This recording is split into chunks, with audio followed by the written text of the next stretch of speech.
Hello, and welcome to D&D Night on DDOstream, twitch.tv/DDOstream. Thank you so much for being here. I am Standing Stone Games Community Manager Cordovan, and for the next couple of hours, we are going to be playing Tabletop Dungeons and Dragons, Edition the 5th, using a program called Fantasy Grounds, and I hope you enjoy it very much. Stick around and chat if you would like to win some DDO points. We will be doing a couple of DDO point drawings throughout the show here today, so you must be in our DDOstream chat in order to win that.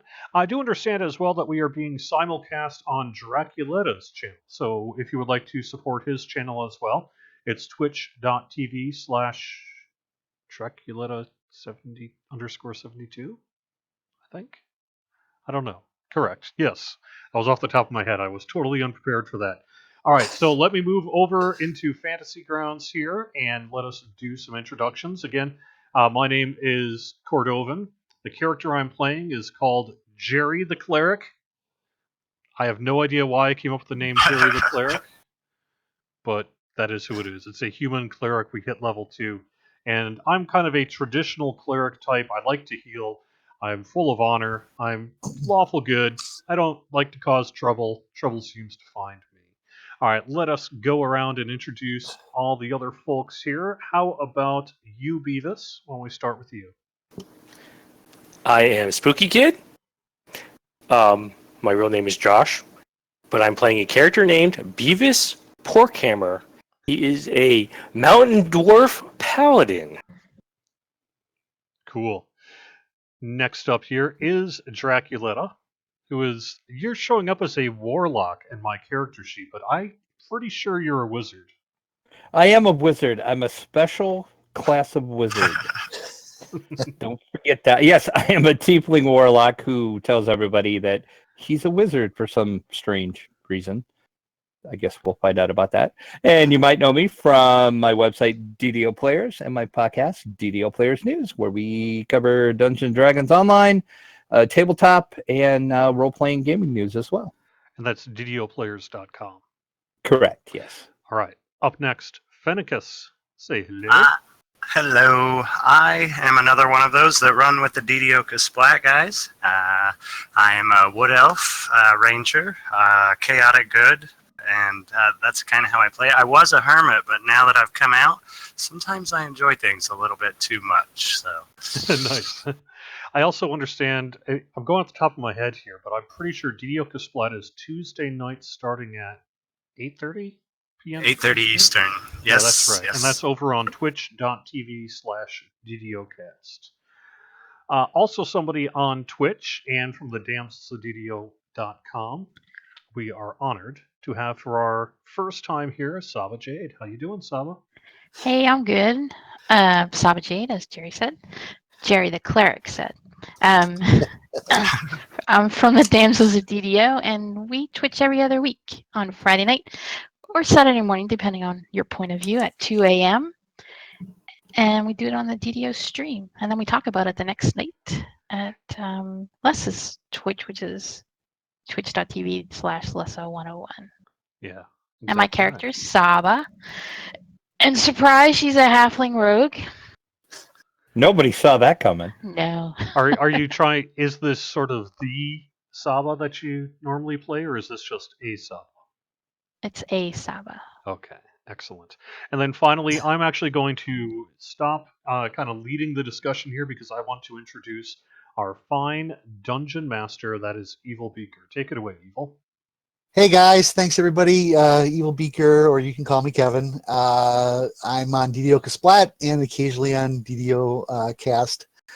This is our second session, and we're going to pick up right where we left off. I'm kind of going to give everybody a little bit of introduction, kind of bring Sahba into the game officially, and then we'll move things forward. So, has anybody got any questions before we start? Why don't we do maybe a quick recap if you can remember? Sure. So the party is from a small little town called Battlerise in the Forgotten Realms, which is actually just down the street from Wayloon, which everybody will be familiar with if you play DDO. and they're newly conscripted constables. And as retribution for killing their leader, a goblin kidnapped a young girl out of her bed at night and took her into the vast swamp, which is just to the north of town. And Sahba had a little bit of a jump on everybody, and she ran after him. Everybody else kind of followed as soon as the constable got everybody out of bed. And by the time you got to the edge of the swamp, Sahba had already gone in and you hadn't seen her. You took a raft and you moved out into the swamp. You were accosted horribly by 4 crocodiles. And then after that battle, you found a gypsy caravan with some strange people that, when you thought about it, probably shouldn't have been in the swamp in the first place. And the swamp looked a little different than it had to some of you in the past, because you are from the area. And one of the ladies in the gypsy camp had a very ominous reading of the future for everybody. And we'll review that shortly. And then after that, you kind of made your way to a town after picking up a very mysterious young boy who doesn't seem to speak, but's kind of following you like a little pet right now. And eventually you made it to a town where, as far as you know, no town should exist. And you come out of the swamp and there's a gigantic inn, and you walked up to the inn, and waiting for you in the common room of the inn is Sahbajade. And that's where we're going to pick it up right at this point. Awesome. So, all right. So, you guys, you come up to the inn, or you're in the inn. You're standing in the entranceway there. The barmaid comes up, hands Jerry a bill for 30 gold pieces, and you guys turn and you look, and Sahba's over there, and she gives you a very depressed looking wave. What do you guys do? Someone probably wants to hand the bill back. I think Jerry did that before, didn't he? Now, he was kind of dumbfounded by some girl he's never seen before walking up to him and saying, "Are you Jerry?" Oh my God, it's a girl. So anyway, yeah, I guess I'm going to wave back and just kind of see if the thing that I have is what she might be looking for, right? Because actually, let me back up. We know that who Sahba is. Is that correct? Yes, you do. very Yes, you well. do. Yes, Okay. you do. Okay. You all kind of grew up. You were all conscripted into the constables, the local constables, kind of to prove your worth, type of thing. But you've all known each other for at least a while. Great, So- great. Sahba, I am so pleased that we have finally been able to find you. Are you okay? Where is Annabelle? Okay, so let me pick it up there for a minute, Sahba. So she kind of gives you the, I haven't found her. I've been looking for her for 3 days. That's a lot of baths in 2 days. Well, hold on. You guys, as far as you know, you've only been gone for about 10 hours. Ah. So there's a little bit of a time weirdness going on here. She says she's been here for 3 days. So Sahba came upon this village. She tells you, says, I came upon this little town. I could see the goblin at the end of my vision for miles, and I was chasing him through the swamp. And then I ended up here, and then I couldn't see him. And then I searched around, and I couldn't find Annabelle. And then she needed a bath because she's been tromping through the swamp. And then that's been going on nonstop for 3 days. There's been a couple of people have come to the inn because they say they've seen a goblin carrying a young girl through the countryside. So she's been spotted in the last couple of days on more than one occasion. But it's been 3 days now, and Sahba's kind of losing a little bit of hope here that they're ever going to find Annabelle. But the reason for so many baths is because she's been trouncing through the swamp. So let me give you a little bit of review. This area, and this is outside of the game. Imagine probably mid 1800s. Let's go 1700s. Louisiana. Okay, very bayou, squishy ground, swamp, kind of that misty swamp humidity. I've never been to Louisiana, so I'm kind of winging it here, guys. Is anybody Victorian style buildings, maybe? Maybe a little bit before that. The inn, definitely. Okay, but the small shacks are either stone and mud. You see a couple of wood buildings, and then a combination of the two. Sahba, you haven't really been into the town much. Most of the sightings have been to the west of actually, I'll send you guys a map here. This is, so what you have, please ignore the stamp. What you have here is a village, and where the one is where you are right now at the Full Moon Inn. And Okay. Sahba, you've been searching, and if you look at the bottom, the north is actually to the right of this map. So you've been searching the swamp to the west here, and then to the little bit the southwest. But the town extends in a little bit, and then at the very north end of the village, high up on a hill, is a cemetery. So so right now the problem that you guys have is, well, number one, Sahba says she's been here for 3 days. Number two, everybody's been tromping through the swamp for how many? No, Lord knows how many hours, and everybody's soaking wet. And we don't have beer. And you don't have beer. Sahba, you've actually spent what money you had on you, and you actually killed a couple of giant frogs, and you brought them in, and you were able to trade some giant frog meat for a couple of nights stay at the inn. Nice. So Tonight's special, giant frog legs. And I was just going to say that. And tonight's special is giant frog leg. But so that's where you guys are. It's actually, I mean, when you guys were in the swamp, you kind of lost track of, is it day, is it night? It was very gloomy, the thick mist. But now that you're kind of out of the swamp, even just a little bit, the sky is a little more clear. You still have the dark, ominous clouds, and there's lightning in the distance. Looks like a really bad thunderstorm on the horizon. But And still, it looks like if we had been gone for 3 days, we wouldn't be like hungry, thirsty, all the Oh, rest. well, actually, you guys suddenly realize that you're really hungry and very, very, very tired. Yeah, the last meal we had was at the caravan. Yeah. And while that seems like it was hours ago, you stop and think about it now, and you're really not sure. You're not sure. It could have been a couple hours ago. Could have been days ago. It's a very odd sensation, and when you realize that, you get this feeling of dread inside you, like something's really not right with this place. I do have one more. When you say this place, do you mean this inn? No, I mean this wherever you are. Oh, okay. You guys clearly are not in the Forgotten Realms or Faerun. Okay.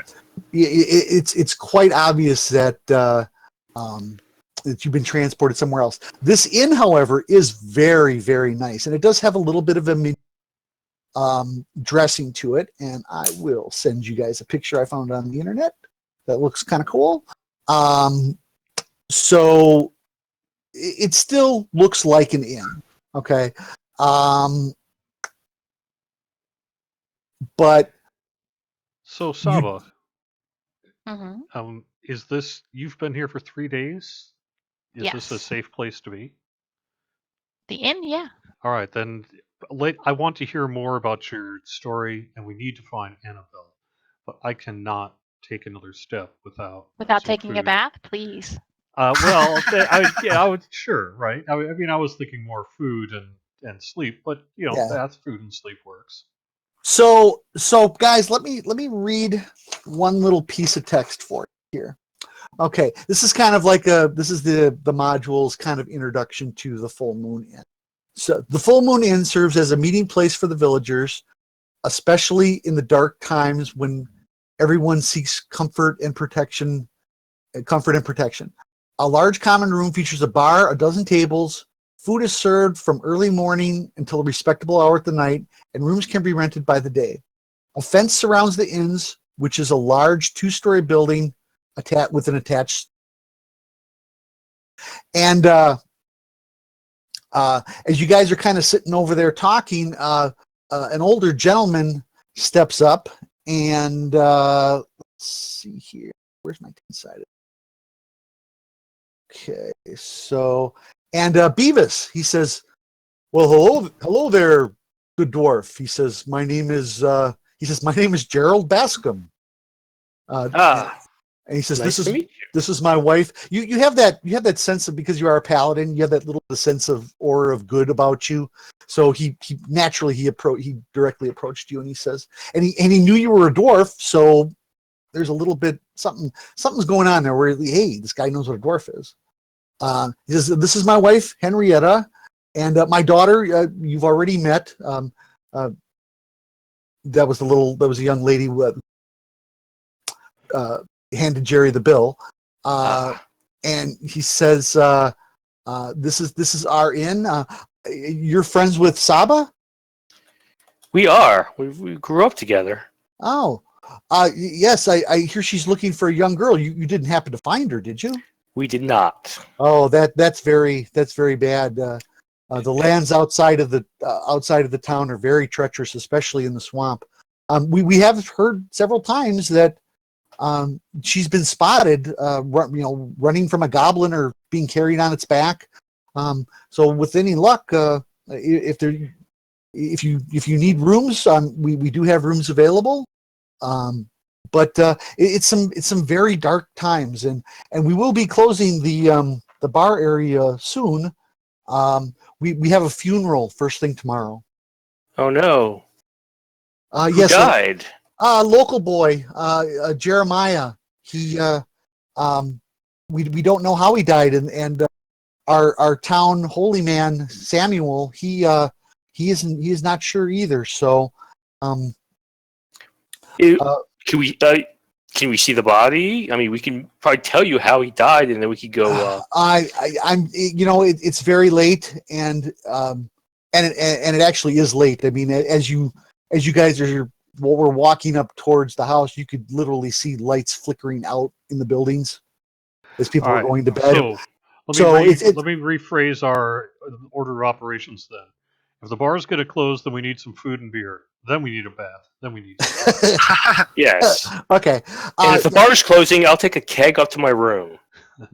A keg. Ooh. Sure. Well, I think with the 30 gold piece tab that Sahba's already run up, I think if you tack another 10 onto that, I think you guys will be good for tonight. Gerald says he's very moved by your dedication to find the missing young girl, so he's willing to help out where he can. Thank you. You have any idea where she's been seen? It's really in the swamps, to the west and maybe south of town a little bit. That was one report. Yep. But as I said, it's been a very strange couple of weeks here. He says the town leader passed away 2 weeks ago. 3 weeks ago, and he and his brother had since taken over, but his brother had to leave on business, and no one is. They own a plantation, so you have the town where you are now, and then see that little road going east out of town down well, actually either one of those roads. That actually heads to a big plantation, he says, a mile out of town. And that's where most of the township works, at that plantation. Ah, But he says since Marcel died, he calls him Marcel, and that does ring a bell with you guys because that's the name that's written in Luke's book. right. That's his brother. Do you say that to the Yeah. doctor? He turns around, and he looks, and he goes, "Oh my gosh, Luke! Where did you find him? He's been missing since his brother died." He was in a shack in the woods. That's very odd, he says. I know of no shack. No, not in the woods, actually, in the swamp. Oh, swamp. Yeah. He says that's very strange. I don't understand why he would be there. His brother had to leave. He said his brother had to leave town on business, and then Luke disappeared. And then he says since then we've had 3 deaths. People just up and died. One was a young girl. Another was a local fellow. He fell dead right here in the common room. All of a sudden, Just dying? he says, all of a sudden the whole room was filled with the smell of like rotting meat. I thought it maybe one of the barmaids dropped something outside, and the wind blew it in, and then a moment later he just fell over dead. Wow, that's unusual. And then something similar happened with young Jeremiah, one of the top field hands at the plantation, and his funeral is tomorrow, and he'll be buried in the cemetery, or entombed, I should say. So it's really a lot like Louisiana. You can't bury somebody in the ground. Basically everybody that dies, they're entombed up in the cemetery. With the smell of rotting flesh, I do have turn undead in that, so I am familiar with undead in general. I'm going to ask the person, have you experienced problems with the living dead or perhaps monsters in the area? Oh my gosh! That sort of voodoo, and he actually uses voodoo. That does happen from time to time, but nothing like this. The Darskan family has protected this town for hundreds of years. Pierre de Tarstan founded this village and the plantations over 200 years ago, and his descendants have run this area and protected us ever since. But we are not ignorant of the undead, he says, and he makes a kind of a sign in front of his face, and his wife sitting there behind him does the same thing.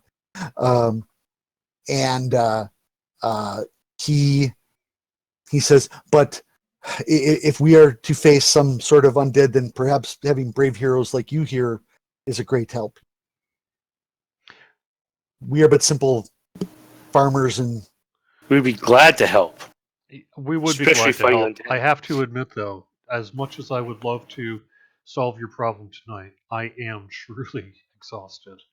Yeah. It has been a long journey to find our fine friend Sahba here, and now that I know that she's okay, and we can talk later about who she was looking for, a lady named Annabelle, then we can help with your problem as well. oh, very good. He says, Lillian, he claps his hands, and his daughter runs up and says, please get them whatever they want for food and drink, and get them some rooms. And she scutters off, and yeah. So that All right, so those of us of the weaker races who are going to have to sleep, I'll come hang out in one of your room for a minute, and then after I've taken my long rest, which is half as long, I will scout the town. Maybe when you wake up, we can talk about that. Oh yeah, wandering around a town by yourself at night alone. yeah, Great it's idea. probably actually Gerald overhears you, and he goes, my young friend, that would probably not be a wise move. Only the foolish go out at night in the dark by themselves. All right. It would be best. It would be best, young man, to stay inside. Stay with your friends. Get some rest. And then tomorrow, after the funeral, you can go deeper into the town and try to find your young Annabelle. Okay. Beer, food, bath, sleep. Yep. Then I want to talk to you, Sahba. Okay. Does anybody else have any questions for Gerald? Yeah. Where the hell are we? He says, so you are in Marius de Tarskan. You're in the land of Sargrain. Land of Sargrain? Yeah.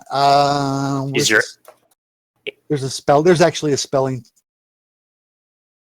It's fine. There we go. Is where in relation to, say, Waterdeep is that? Waterdeep. I have never heard of such a place. Fantastic. Yeah. He says, but I will tell you, he says, many times before, strangers have emerged from the swamp, mists of the swamp, talking about strange lands that we know nothing about. He says, there is something magical about the swamp, evil and magical. He says, sometimes people come and they stay here. Sometimes they try to go back, and we don't know whether they ever get home because no one ever returns. Great. But as long as you have gold, you're welcome here. He smiles. Yeah, we got gold. Thank you. Yes. Anybody else got any questions, comments? How large really are the frog legs? And They're official giant frogs. So is it like one leg a person, or is it like Sure. a shared meal? Well, or? she didn't kill that many. Couple. Okay. But they mix them up with some potatoes and some mead, and it smells delicious. That doesn't sound very good, but sure, that maybe my character would like that very much. Yeah, you know the standard reply, Jerry, is it tastes like chicken. So I think you're good to go. Nice. All right. Anything else? Drac, you've been awful quiet. I'm just kind of sitting, just kind of looking around the room. Okay. Yeah, at the moment, you guys are the only people.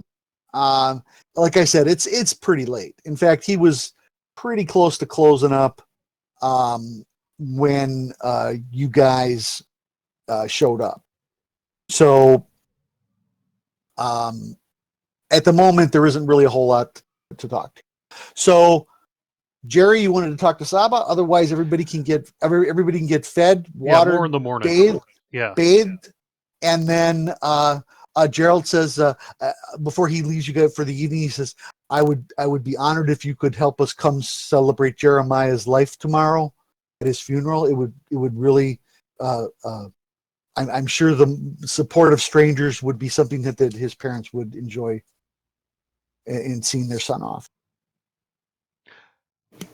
Certainly. So, it's a good night to everyone, and he leaves. Yes. Bath, sleep, then talk to Sahba. Okay, so technically, you guys can get another full night. I mean, I know you haven't used any spells or anything like that, but it is considered a long rest. So you get back all hit points. All spells are new. If you wanna change your spells, Jerry, you can. Otherwise, and then everybody up to second level. Does anybody have any questions about second level? I know we kind of went over it with. I kind of went over it with most of you, but no questions. No, but I have spells now. Oh, okay, awesome. Cool. All right, Jerry, I'll give you the floor then. So Sahba, please reiterate for me what's been going on with you the last couple of days. Who is, Annabelle to you, and what led you to search for her just on your own like this? Well, she's nothing to me than to any of you guys. It's just I feel a little bad that I think it's our fault that she was kidnapped. So I wanted to immediately go after her. And I think you all were a bit carousing or something back in that town. So I've searched for 3 days for her. I've gone to the west and the southwest, which is very swampy, as you can tell by all the baths I took. So I'm not sure we need to go that way anymore. Maybe a little southeast, because I haven't found anything. But I seem to see the goblin with her every once in a while, and people I talk to have also seen her every once in a while. Okay. But you have no further clue either as to where she went. No, we'll just look for the goblin, and we might find her.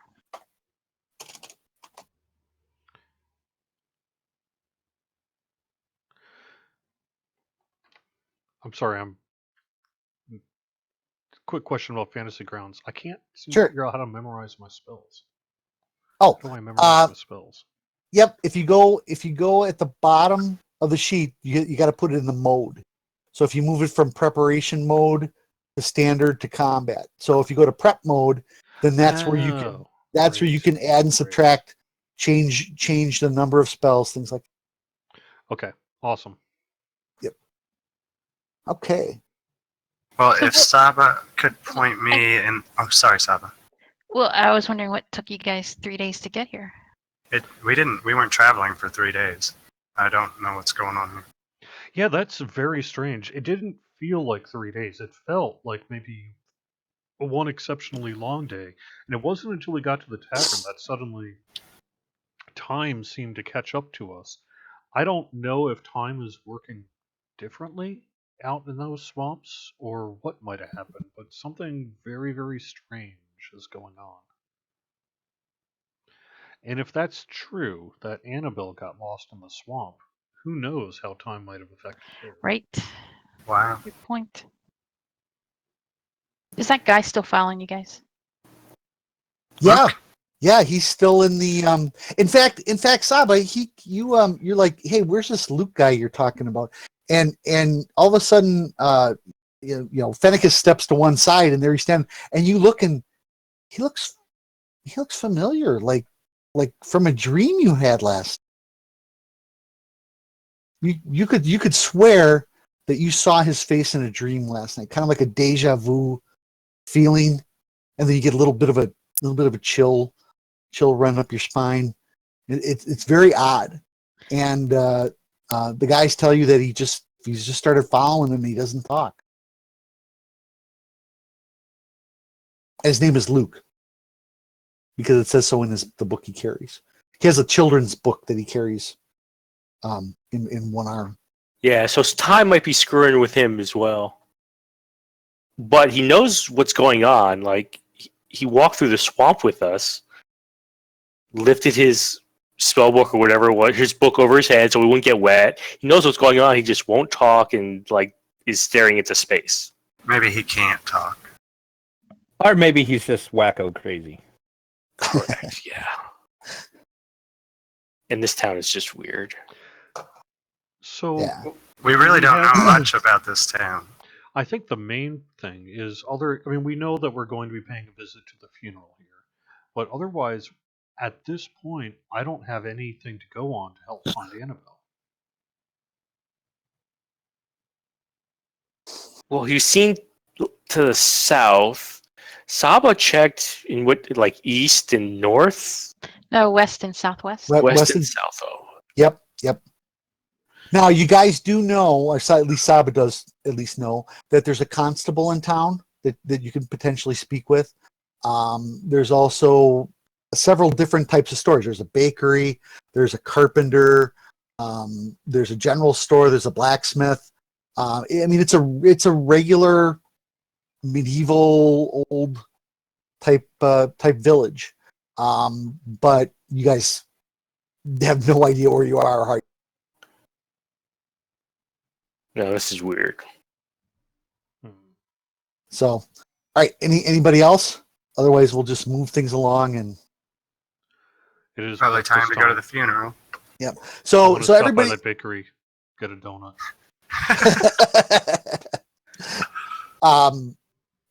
Well, actually, hold on, Jerry.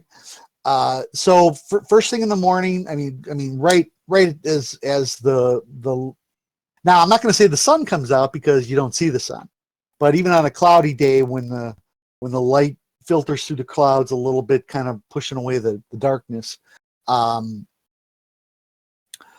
you actually get up almost like it's a fresh, bright new day.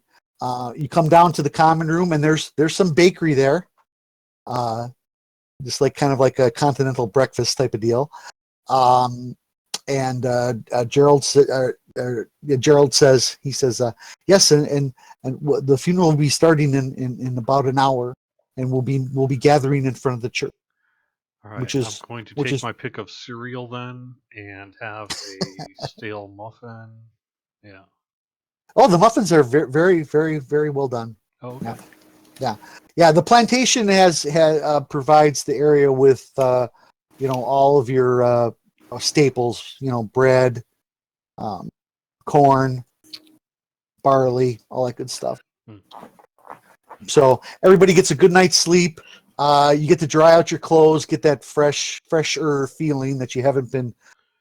After you guys pull yourselves out of your wet, sticky clothes as you were going to bed, you can understand why Sahba took about a dozen baths in 3 days.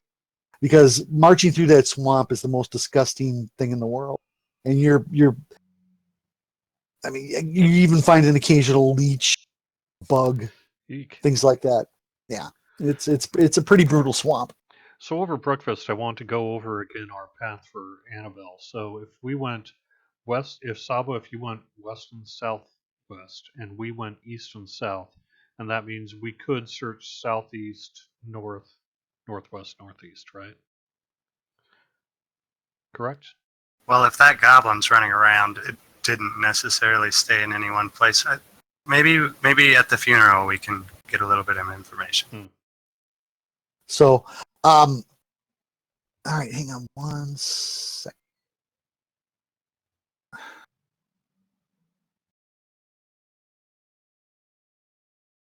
All right. There's actually a couple other people in the common room this morning, and Beavis, a gentleman just out of nowhere walks up and touches you on the shoulder. He goes, "Oh, my friend, it's good to see you." Oh, my apologies, sir. I thought you were my friend Dero. Fellow My dwarf? yes, he's runs the general store here in town. You are very, very similar. He's same haircut and everything. My goodness. Really? Yeah. That's very unusual. What's his last name? His name is Denro. Does he have a surname? Nope. Okay.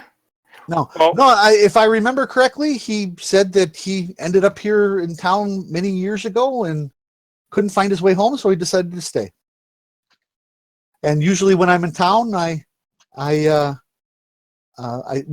two of us come in here for a drink, and I am a trader. He says, "My name is Duncan. It is a pleasure to meet you." Nice meeting you too, and I'll have to go talk to this guy. We might be related. Yes, he says, and I don't have any good today. I actually am headed back home, but I travel many of the towns in this land, and perhaps our paths will cross again. He says. I hope so. Have a fair day. You too. I will be attending the funeral as well. Jeremiah was a good boy. I was sad to hear that he had passed away. I am too. Okay. Again, he walks away. He finishes his morning. Was that guy lying at all, or No, he seemed very, very honest and upfront. okay? Yeah, and he thought you were somebody else. He touched you on the shoulder, and you turned around and he goes, "Oh, my goodness. Maybe your beard's in a different configuration than the other gentleman." But yeah, he That's freaky. Yeah. Okay. so okay. I have a question. We're all Yeah. at the same place right now, so we saw Duncan the trader talk to Beavis. Yes. Did you want to stop him? Beavis, since you sort of have a rapport with that guy, ask him some questions about the goblin and Annabelle, or this land that we're in. Maybe we'll get some Yeah. information that we don't know. It's true. I mean, we have plenty of time. He said he's going to be at the funeral. Okay. I'm not sure how long that is until then. You guys got maybe a half an hour. You probably want to start heading over. Oh, yeah. So we Yeah. don't have talk. We'll talk to him afterwards then. Yeah, Gerald. He says, "Come, my friends. If you were coming to the funeral, I will. I'm happy to show you where everything's going to be." I'm going to look as cleric-y as I can. Okay. That's a good idea. That's a good idea. I'm going to look for any sort of holy symbols of any of the gods that I know, especially Morden. Okay. Oh, okay. Sure. Anybody else? Drac, you got that hood pulled all over your face? Of course. Okay. Probably don't want to walk around with full horns and tails right now. So yeah. All right. So let me get to my text to be ready. Oh, like I've got my holy water with me. I'm still not convinced that there's not like some kind of massive undead conspiracy going on. Okay. Fair enough. That is. Oh, that's something too far. There we go. All right. So on the map, you guys see where the number 1 is. So I'm going to designate that as where you guys are when you're full part. Okay. If you guys split up, then we'll bust that into 1s and 2s. But basically, you come down the street, and as you're coming down the street here, you pass in front of a couple of residences. On the north side of the street, right here, is the constable's building. So it's a little bit of a larger building. You can see that there's a jail with barred windows. It doesn't look out of the ordinary.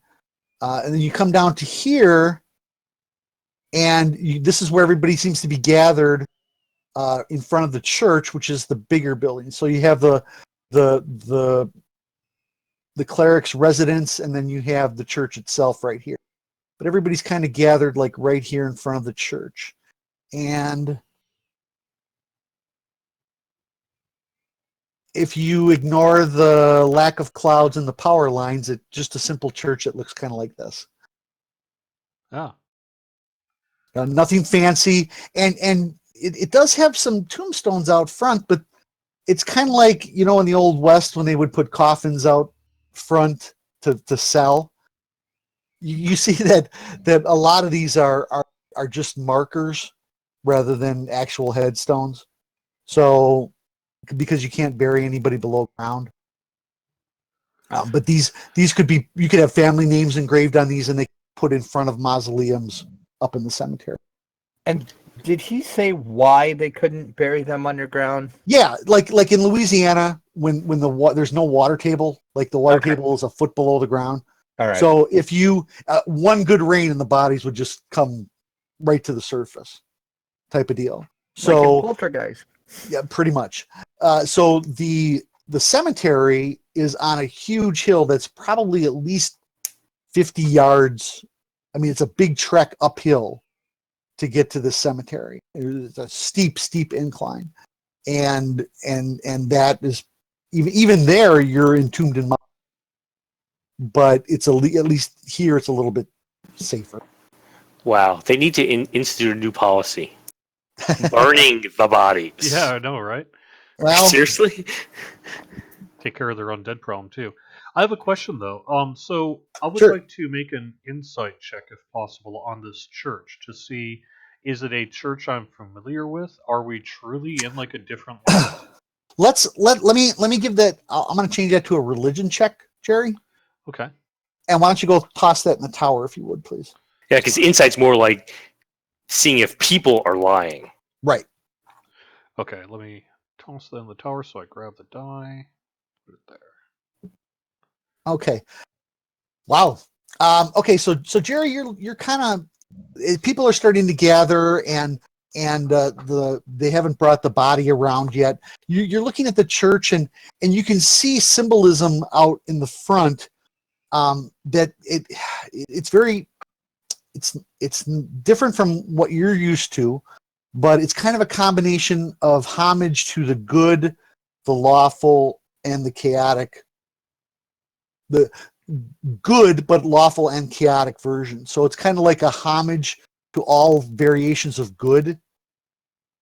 It's more of a shamanistic presentation than a straight "I belong to this god" presentation. So is it a multi-functional, like multi-deity facility, and is that something I would be familiar with, or is it just that I don't understand what the god is? You don't understand what the god is, and it might be if specific incantations are presented to the god, it might be in a general fashion or maybe a specific fashion if that priest had one. It's a lot like maybe what like the northern tribes would do, where they maybe venerate 2 or 3 gods, and maybe in this culture those 2 and 3 gods maybe morphed into good, lawful, neutral, chaotic type of thing. But you definitely don't see any presentations of evil. You do see symbols that would represent good and lawfulness that would you would typically see on around the outside of a church to make it holy ground, as it were. So, but you don't see anything that says this is God so and so, anything like that. So, okay, close that. All right. So after a few minutes, you're standing there, and Sahba, according to Sahba, she said that there's anywhere between 200 and 300 people in this area. So you got the general town itself, from what she heard from the innkeeper. But then there's also a couple of outlying farms, and there's also some people that live on the plantation itself, which is a mile east. And there's a good representation here, and probably 50 people. So a lot of townsfolk are here. You notice if you look around, you don't see people carrying a whole lot of weapons. Most people are in their their black overcoats and raincoats, and you look, the sky is still threatening rain. It looks like the rain is still about to just fall down upon you, and but it's not here yet, but you can feel it in the air. I have lost faith that rain is ever going to come. So, but there are some people, you notice they kind of give you a suspicious gaze, but nobody says anything. And then suddenly the villagers return their attention to a priest who brings a coffin pulled by either a donkey or a mule out from around the side of the church. And he stands over the coffin, but you notice that the coffin is wrapped in chains. Oh boy. The priest's booming voice echoes throughout the church. Friends and family, we mourn the untimely death of Jeremiah de Gris, he lamentates. Let us take comfort in the fact that he goes to a better place, and let us pray that his eternal rest is peaceful and without incident. Jeremiah, you will be missed, but you will not be welcome here again. Depart this plane and go to the next world with our blessing. The priest continues the liturgy, even though a muffled bang causes a moment of pause.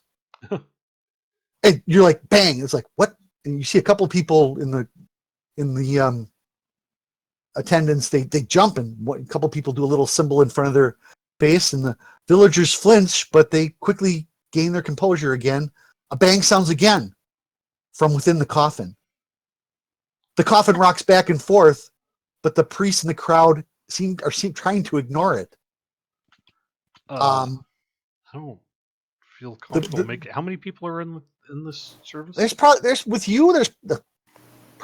least 40, maybe. Okay. And a couple of them as this is happening, there's a handful of them that turn around and leave. The priest starts to direct the mule-drawn cart towards the cemetery. The crowd follows. You gonna follow him? Hell yeah. What the Okay. hell? Okay. Either that guy is not dead or will be soon when he suffocates. or Okay. he is So undead. the whole, I'm just gonna move the one here. So you guys get here, and right about here it starts kind of moving uphill, and as you guys are going up the hill, something is pounding now on the side of the coffin, trying to escape. The villagers are seem to ignore it, and the priest waves a holy symbol over the box. And I'll let you make a roll for that in a minute, guys. Over the box, and whispers, "Jeremiah, be still." Do and I then recognize anyone in the crowd from, say, the tavern last night or the inn? just Gerald, and he's kind of standing back to the side a little bit. Can I go up to Gerald and say, either this man is not yet dead or something undead? What is going on here? He says, please, wait till after the ceremony. And he just ignores you then. I don't want a live guy to get buried.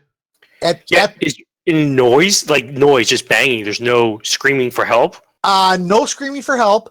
Nope. But you can see that at the top of the hill, it looks like maybe the cemetery keeper is up there, and he's kind of waving his hand to bring the cart up, and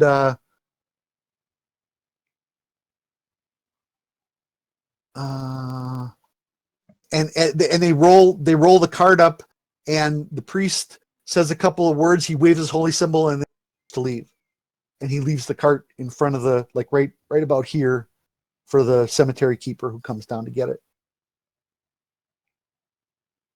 And you turn around and you're suddenly standing there by yourselves. Seems like everybody's left.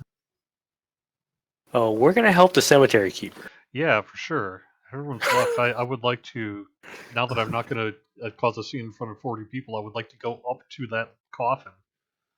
Okay.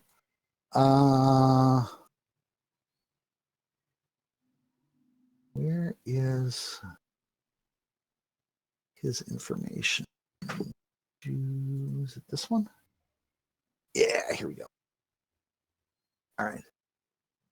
The gentleman, he looks up at you, he looks kind of surprised. He goes, "Who are you?" We are travelers from afar, and I myself Bang, bang, bang, bang, bang. Crates banging some more. Bang, bang, bang, bang. am a religious person.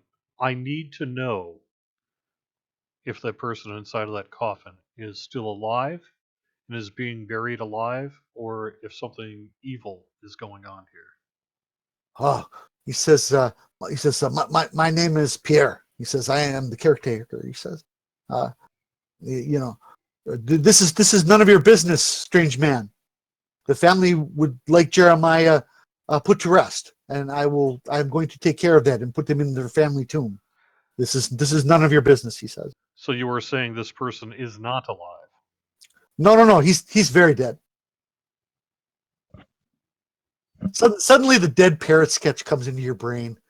I'm sorry. Yeah, I'm just like...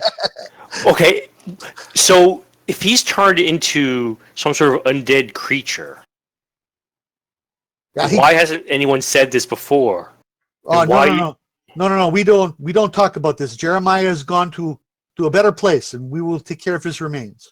We will entomb them, and then we'll not speak of it again. By entomb, you just put them in a big building, and they're running around doing whatever they want? Well, it's not so big. It's smaller. But no, that's pretty much what he's going to say. He's going to put them in a mausoleum and wash his hands of it. Okay. So I just am now laugh. level 2. Sure. That means I can channel divinity, turn undead. Each undead that can see or hear me must make a wisdom saving throw. I would like to cast turn undead. Okay. What's the effect? If the creature fails a saving throw, it's turned. The turned creature must spend, while trying to move as far away. It can't willingly move. It can't take reactions, etc. But nonetheless, I mean, I want Yep. to see if it does something, basically. Okay. All right. I mean, that's a good. That's not a bad thing to do. I'm trying to find it. I mean, I could just detect undead, but You can detect evil. detect evil. Well, it's not evil. It's detecting fey, undead, demons, things like that. Is really Well, what it is. If you can detect undead, just go do that. Sure. Or we could just take the chains out the coffin. Right. I mean, come on. We know he's some sort of undead. But I mean, We risk bringing the ire of the town, though, and I don't think that's yeah, something. that plus Yeah. if it is undead and they've got a way that they've been dealing with it, I mean, that's Okay, that's kind of fine. so Jerry, are you gonna do the? Yes, I'm divinity going to or- turn undead. I've got something banging in front of me that's clearly not Okay. alive, and I don't know that it's going to make a difference. I'm just level 2, so Yeah, it's maybe one of my first times doing it. But nonetheless, the idea seems like a good one. Yeah, at your level, the you're not gonna be able to destroy it or anything like that. But so you go by the power of Torm. Yeah. I curse you, you undead heathen, or whatever you try to say it back at him, and all of a sudden the banging stops for a second, and then it goes crazy, and just whatever's inside is just wailing at this coffin as hard as it can, and the donkey freaks out, and he takes off running, and the coffin sails off the back of the cart and lands at the feet of. Now you guys are 1, 2, 3, 4, 5 across the top of my screen, so here we go. All right, so we're just gonna do this kind of theater of the mind, because I don't have a map. Oh, well, hang on. Let me. It's just one thing. We don't need one, right? Hang on. Actually, there is a way to do this. If you guys go to the party sheet, do you know how to get there? It's the little guy with the 3 men in it with the eye in front of it. Got it. Okay. So if you open that up and then kind of expand it out, you got a little bit of a grid there on order side. So let me do this. Let me put everybody's token.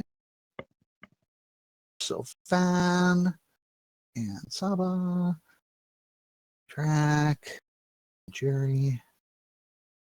This. There we go. All right. So you guys are kind of standing. I'm going to say like this. And Jerry's over here. Beavis is here. And Drac's like, this is weird. I'm staying over here. Where's the coffin? Hang on.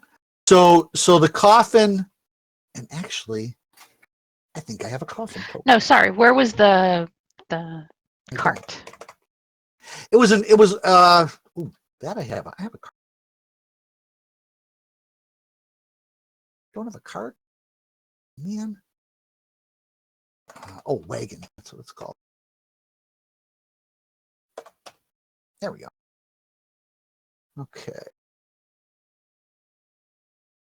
Okay. So the donkey. Hold on, young lady. I'm not. No. No, this is go there. This thing. Hang on. We're gonna. No. You stay there for now. But I wasn't there to start with. Jerry and Beavis moved up to the cart. The rest of us didn't say we did. All right. I'll tell you what. We're gonna put these guys here. We'll put Jerry here. We'll put Beavis here. Everybody else put themselves where they want to be.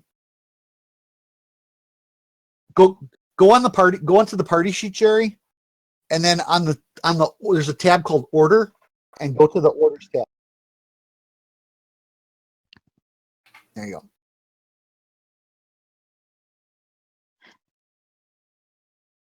Yeah. So you cast it, and then the donkey. Pretend there's a donkey there, and he goes wild, and he's like, "Rah!" And then he kind of goes here, and right when he gets to here, right by Drac, the coffin goes sailing off the back, and it lands right in front of Sahba and Fen.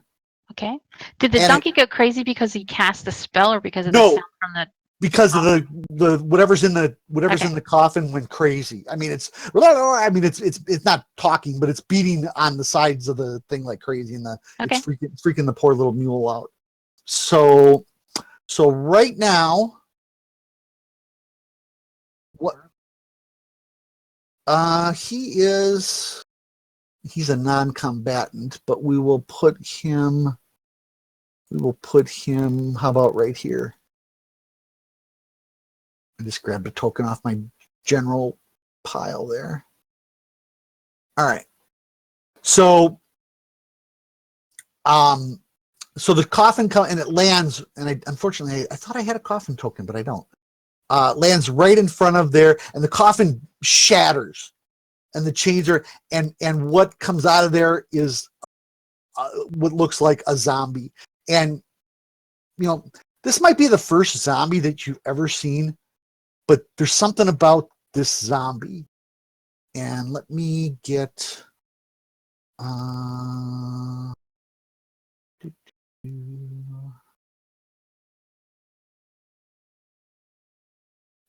funeral. There we go. There's something about this zombie. Yes, there's something about this zombie. It is so frightening. It's like there's something in the air. You know how when you're walking through what you think might be a haunted house, you don't see or anything or hear anything, but the presence in the area just makes you afraid. That's how you feel when you see this. In fact, why don't we have everybody roll for initiative? Because I'm already up and running in the combat tracker here.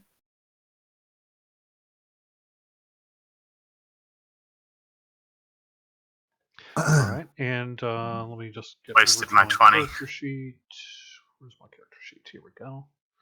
Main initiative. Yep. You rolled a save there, Beavis. Oops. Why'd I roll and save? I don't know. It's not even close to the initiative button. I don't know, but you guys aren't topping an 8 yet. So It's the same number anyways. There's no bonus. So Jerry, you rolled it, but it didn't show up in the tracker. That's weird. I'll put in a 10 for you. Same. Oh yeah, I do have to roll it if you want it to show up in the tracker. Yep. Okay. Yeah, it's got to go in the tracker. And then Fen, yours didn't either. That's weird. Did I roll it? Do I roll it in the tracker? Do I roll it? No, you shouldn't have to. Just if you roll initiative, it should show right up. Okay. So, but for some reason it didn't. And Drax works fine. So, okay. All right. So do you want me to roll again? No, you're fine. Okay. So what's going to happen is it shatters and it pops up and it springs out of that coffin, remnants of that coffin so quickly. I mean, it's like this thing is moving at faster than it should be. Kind of like 24 days later zombies versus George Romero's Day of the Dead zombie, or Game of Thrones zombies, or versus whatever. But and it's coming up and it's looking right at the two of you and it goes ah. And Fen, before the beginning of your turn, I need you to make a fear check now, just so everybody knows. In old time Ravenloft, there was something called a fear check. There was also horrors and powers checks, but I'm not going to do those. This is something that they kind of took out of Curse of Strahd, which I was very disappointed in. But I'm kind of bringing it back as a little bit of a low key. So the first time you see something, like I said, everybody feels this heightened state of dread. And the first time you see something that's so horrifying, and so, I mean, even though you knew something was going to happen on the ground, for some reason or other, you completely weren't expecting what you saw. Mm-hmm. And it just that initial shock, you're going to have to make a fear check. And now what a fear check is for this particular game is going to be so this guy's going to have okay, so Fen, basically, if you let's see, it'd be 8 minus 3. So the DC for this fear check is going to be is going to be 5. So you have to roll better than you have to make a wisdom saving throw. Or no, I'm sorry. I'm sorry. A wisdom check, not a saving throw. A wisdom check against a DC 5. Otherwise, you're gonna be paralyzed with fear. So I just roll it in chat. Oh, actually, not 5. Hold on. No, you do the. You can if you want. Actually, never before encountered. Okay, fine. Yeah, I was gonna say add another 2 to that, so it'd be 9. So we'll go with 9 for this particular. Now, just curious, would my favorite enemy being undead, would that have affected that? Maybe if you were back in your world, but here Not so in the much. domains of dread, it's just like it's like an initial impulse.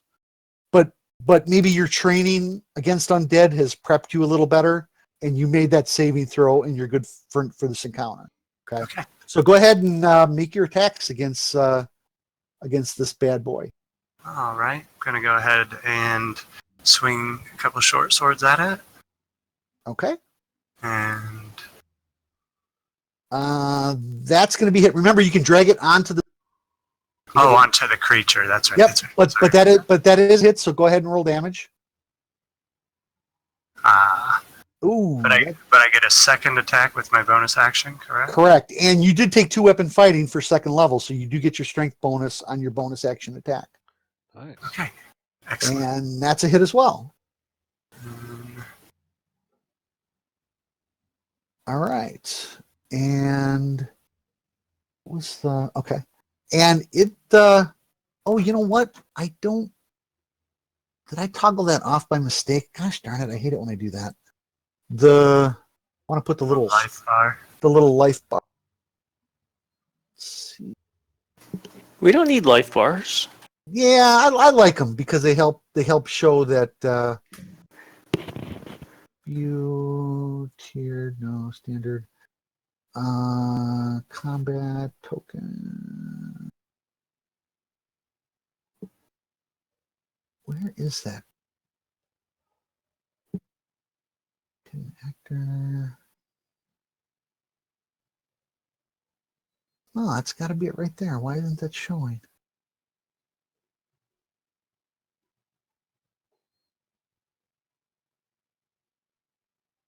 View non-ally. Huh.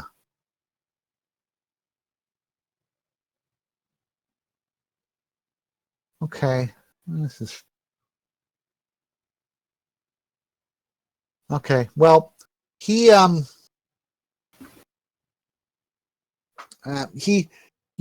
got a good couple of good hits on him, but he's still moving. All right. So next up is going to be Beavis. Okay, I'm just going to go up and take a huge downward swing at his head with All right. my maul. All right, go ahead. So move yourself up.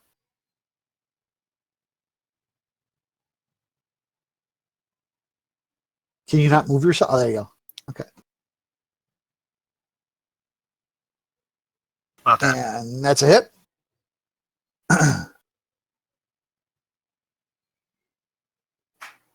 Ooh. Okay. Yeah, that was a pretty good punch. Dang it, where are those? And it's undead. Oh, it doesn't matter.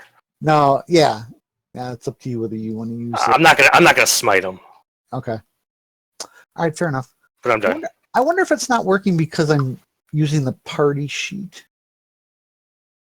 That's weird. Well, as long as you're keeping track of damage, that's really all. It Well, yeah, I can see it, and it's in the party. It's in the combat tracker. I can see it. Okay. So next up is going to be Draculetta.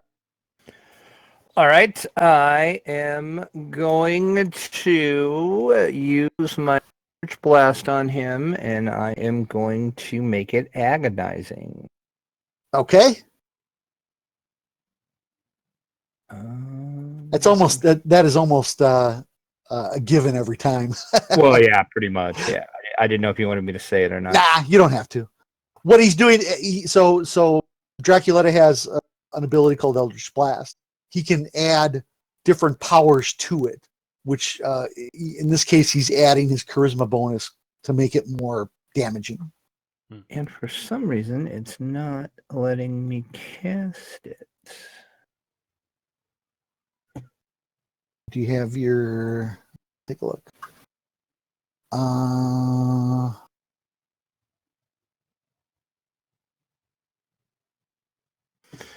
That's because you don't... Oh, no, that won't matter. Hit the magnifying glass. Oh, there we go. Yep. Forgot about that. All right, here we go. Ooh, nice. Well done. Oh, so you critted him. All right, so now go ahead and roll the damage right after that, and it should adjust that. Okay. Yeah. All right. Oh, that all was mean. Yeah. What is...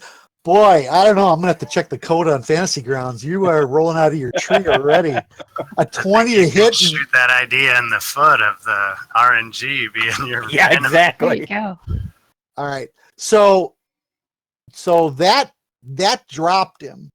However, zombies have a special ability where they can called Undead Fortitude. But you did a ton of damage. So basically, I have to roll a con save and I have to get a 20.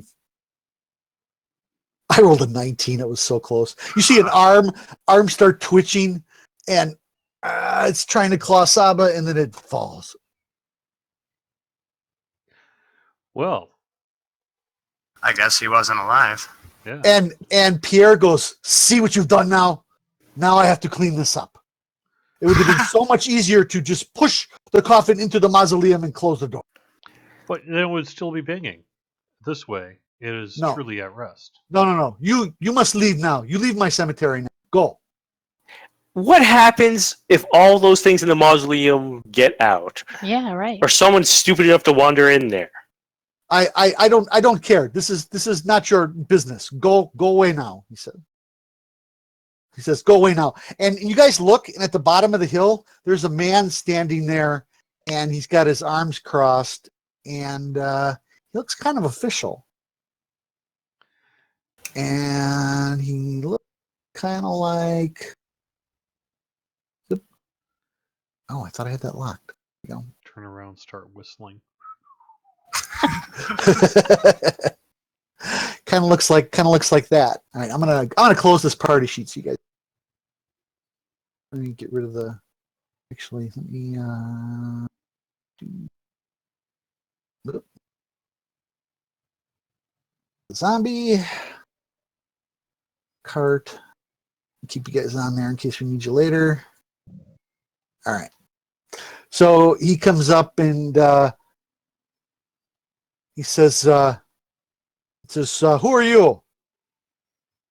Meanwhile, Pierre's trying to pick up Jeremiah and what's left of the wood and carry him into the cemetery.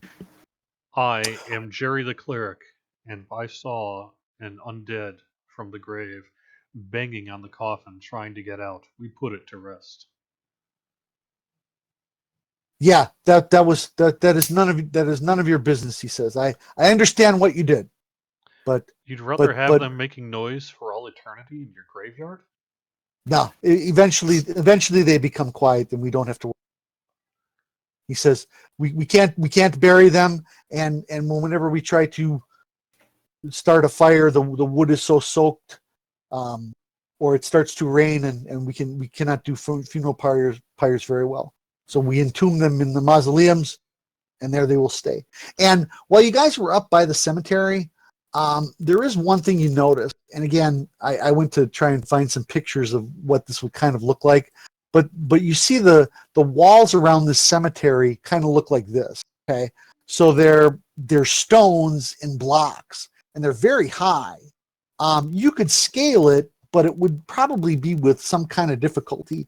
And you notice that in a lot of spaces, there are trees that are growing from the inside of the graveyard, and they hang over the top of the fence, probably making it very difficult to get through if you're trying to climb over the top. But the gate itself was just an iron gabled gate. Oh, by the way, for that single zombie, if there's 5 of you, 10 XP each. Wow, man, I level.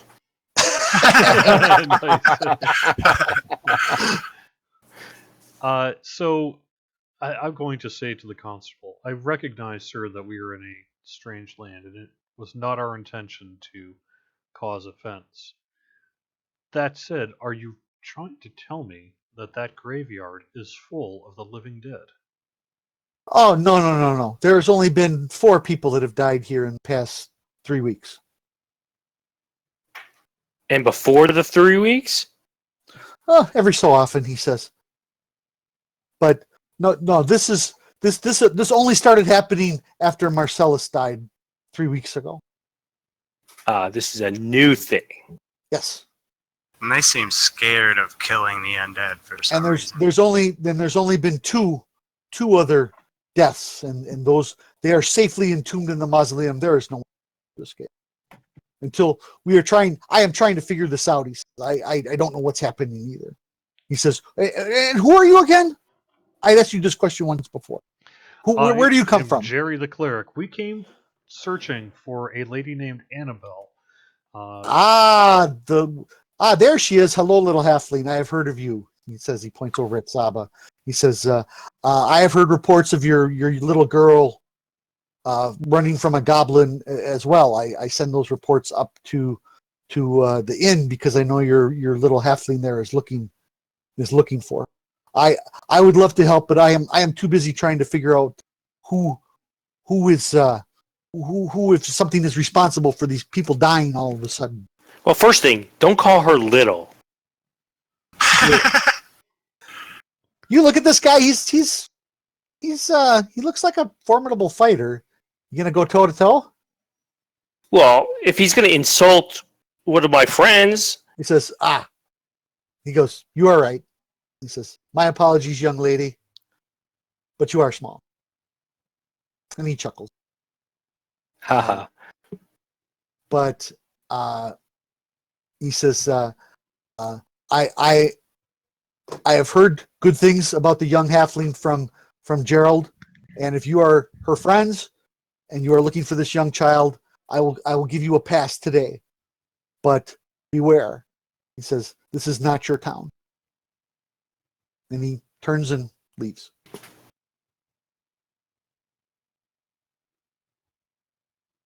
So he said none of this started until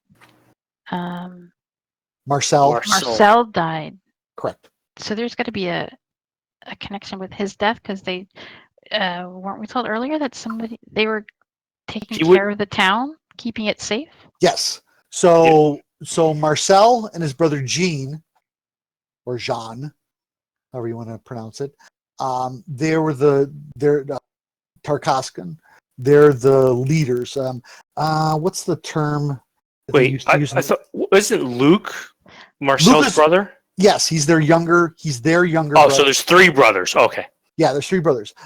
Marcel and Jean are actually twins, and they're the local lords. They call them seigneurs in the old tongue, and they're basically the lords of the plantations kind of.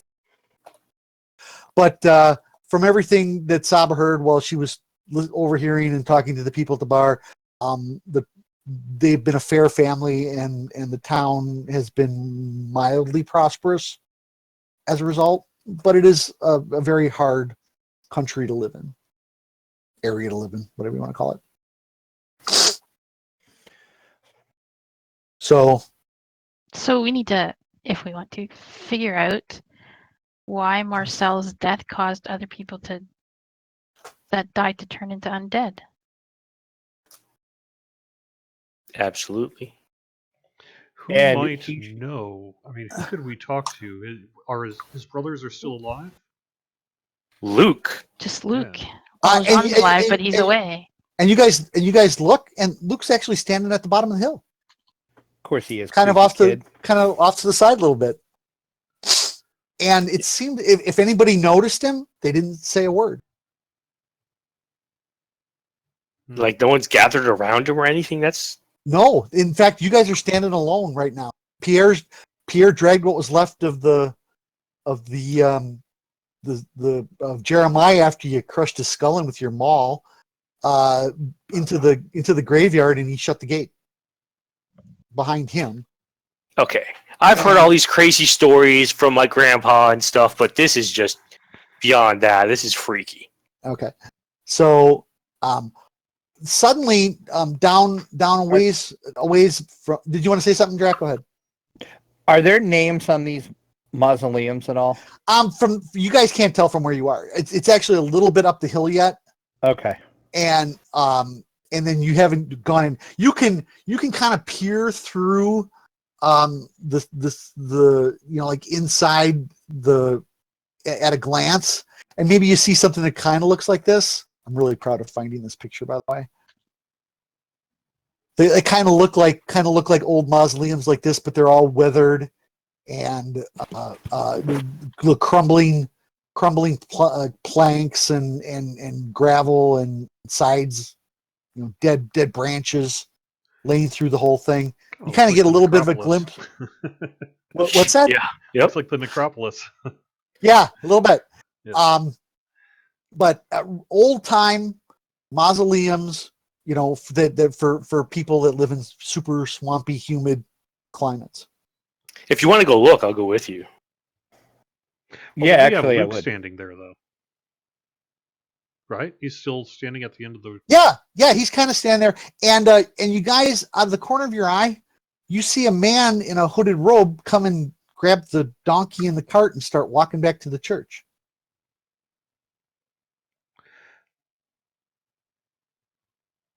I'll follow wherever you want to go, Trek. But maybe we should talk to Luke while the opportunity is here. Luke is standing there. He's not saying anything. You can try, but he hasn't talked yet. But I mean, if you want to try to talk to him, that's fine. I don't think he's going to talk because he hasn't. Maybe what we need from him isn't for him to answer verbally, but maybe you guys could ask him something along the lines of if he could take us somewhere or show us something. I mean, he does have a book. I mean, maybe he only communicates through books. Explain using interpretive dance. Yes. Let's do it. I type /dance too.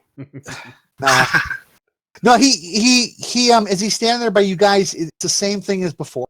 It's like he's looking at you, but he's looking at something that's over your shoulder. And then he looks for a second, and then he just turns away and he looks at something else. And then he kind of and then as you move, he moves with you, but it's almost like eventually you kind of put him out of your head because you're concentrating on what's in front of you. But when you look, he's still there. All right. You touch him, he's real. Yeah. Yeah, I think I touched him before just to make sure. Every once in a while, you have to. Is he real? Yeah. But no one seems to be bothering him though. Or recognizing him. Yeah, that's just weird. No, somebody recognized him in the tavern. Yeah. I think it was the tavern keep said Yeah. his name and then asked us where we found him because he was missing. Right. Oh, you are correct. Yep. Did he say how long he was missing? 3 weeks. Yeah, like 3 or 4 weeks, something like that. Ever since Marcel died, maybe? Sounds about right, doesn't it? Yep. I would be curious to see what's in that book. It was just nursery rhymes of the I area. tried last week. Yeah, it was just like a Oh. book of like nursery rhymes. There was some writing in the margins on the second page you turn to. Perhaps there's more, but I'm going to leave that to you smarter folks. Let me see. The guy with the donkey disappears around the corner by the church. It's probably a stable hand, something like that. We could go look at the graveyard, although it kind of sounds like maybe we're not wanted. The constable was just like, you need to not be here. He did warn us, too, Yeah. saying, here's your one chance. Well, somebody who's got a lot of charm. Go talk to that stable hand. Maybe he'll start talking and tell us That'd be stuff. Beavis, wouldn't it? Beavis Yeah. or Jerry. Well, Draculetta too. That's true. Pretty much all of us. I mean, Sahba's charismatic as well. All right, well, let's go talk to the stable hand then. That sounds okay. Okay. All right. So you guys kind of mosey on over by the church, and around the side there's a little pen there for the mule, and there's a guy kind of unhooking the bardings from the young beast, and he turns it. He's startled. He looks at you and he goes, "My word!" And you look at it's the priest who officiated over the funeral, and he goes, I'm so sorry. I did not see you there. He says, you are the strangers in town, are you not? Absolutely, we are. He says, he kind of, his shoulders kind of shrugged down. He goes, I suppose you have many questions. He said. Yes, indeed. It Why don't you- starts why with don't- the banging on the coffin and why Please- the entire town Please, let please, it happen. please come into my church and we will talk outside of the veil of the common folk. He says. So you come into his church, and Jerry, you kind of get a glimpse of the holy symbol that he had. It's nothing that represents, like I said before, as a specific god, but it does show a bright light, rays of sun, and hope and joy. And it's a very goodly, positive type of a holy symbol. Okay. So he says to the church. All right. He says, I am Shaman Brooken, he says. He calls himself a shaman. He says, I see you, my friend, or he points at you, Jerry, are a cleric of some faraway god. I hope that you follow the ways of good and just and try to do what's best for the people of the land. I follow the ways of Torn, who is indeed a good god. Torm, I have heard of Torm, he says. The dwarf, the general store, he comes from a land that has your Torm in it, he says. Yes, but most dwarves like me worship Moradin. Oh, you are the Moradin. Yes, I have heard of Moradin, he says. He says, but many a nights we have been speaking with Durin the dwarf, he says. He has been here many years. He was stranded and could not return home. But you probably are wondering why we tried to bury poor Jeremiah as an undead. It is very tragic, he says. He says, many weeks ago, many of my flocks started dying. He's kind of leaning on your shoulder a little, Jerry, and it's very sad. You understand the pain that he's going through of losing his parishioners. You can see it hurts him very much. He said it all started with Per Marcel, and then suddenly he looks over his shoulder. He goes, "Luke, what are you doing here, my little boy?" And Luke doesn't say anything, but he says, "Is he following you?" Luke has been following us, but he has been entirely silent. No, I took Luke to the swamp where I thought he would be safe. Is that where you found him? Yes. Then you did come through the swamp. He says, that makes sense. Samuel, or not Samuel, Brooken, Shaman Brooken, he's the one that was bringing Luke the lamps and the oil and the food and water. Ever since Marcel died, and then John left, he thought Luke would be safe in the swamp. Safe from what? Whatever's happening here, he says, well, he's talking to you now. He says, whatever's happening here in town, people are dying, and then hours later they raise as undead. Some are zombies, some are the more fiendish ghouls. He says, he shakes his hand in front of himself. He says, Was Luke a talker before you took him out there? He says, Luke Luke showed up at the front of the church holding Marcel dead 3 weeks ago. And ever since I saw him at that time, he says he's been quiet. He has not said a word. He does not look directly at you when he talks. He says, I have some sacred scrolls from years ago from the high priest that was here before me, to raise the dead, and I tried them on Marcel, and they did not work. And so I went. You tried to raise the dead. He tried to do a raise dead on Marcel, and it didn't work. Why He would says you do such a thing? he is the leader of our community. I had to try. But do you not realize what you're messing with? He was a good man.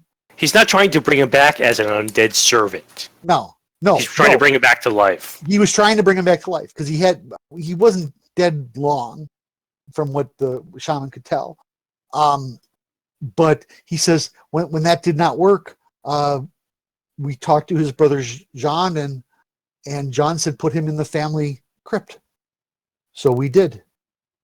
And then when we came back from that, Luke was nothing, and I took him and hid him in the swamp from whatever was going on.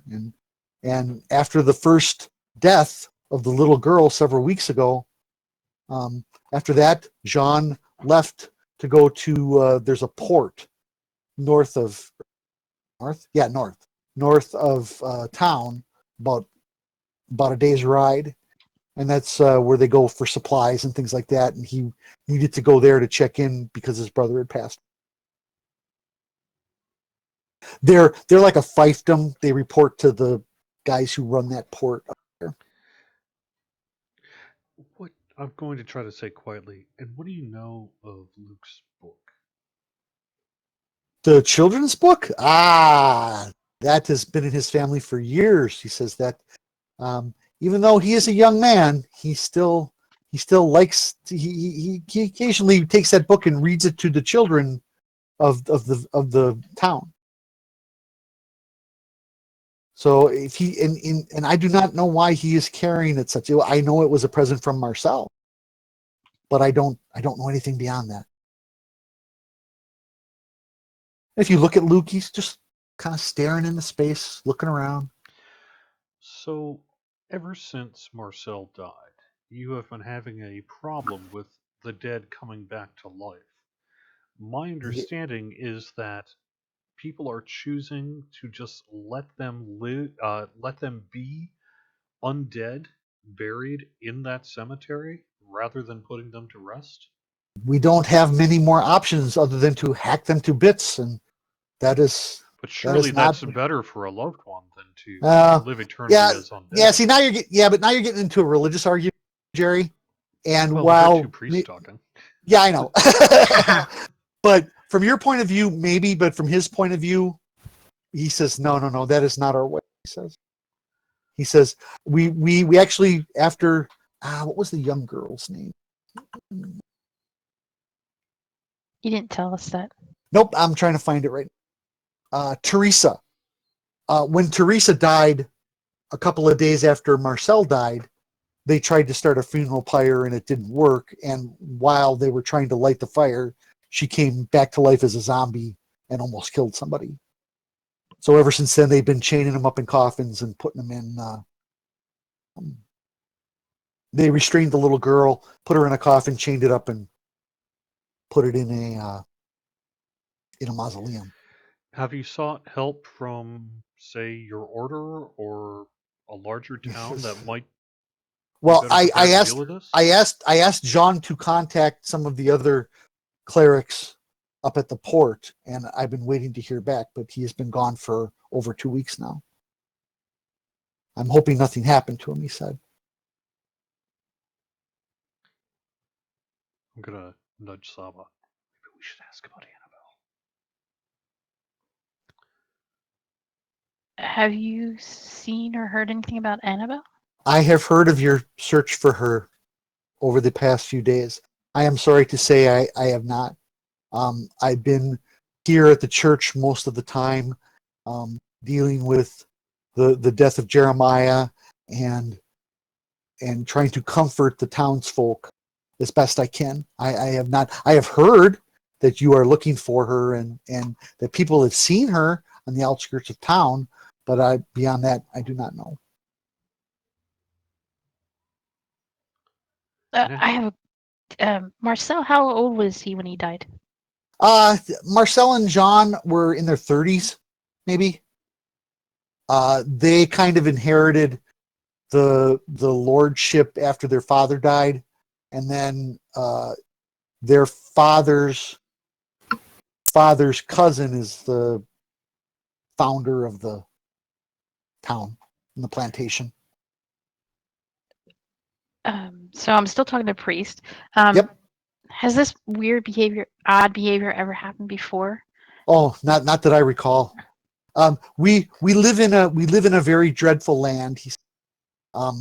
We have had incidents where there have been many strange creatures of the swamp that have attacked.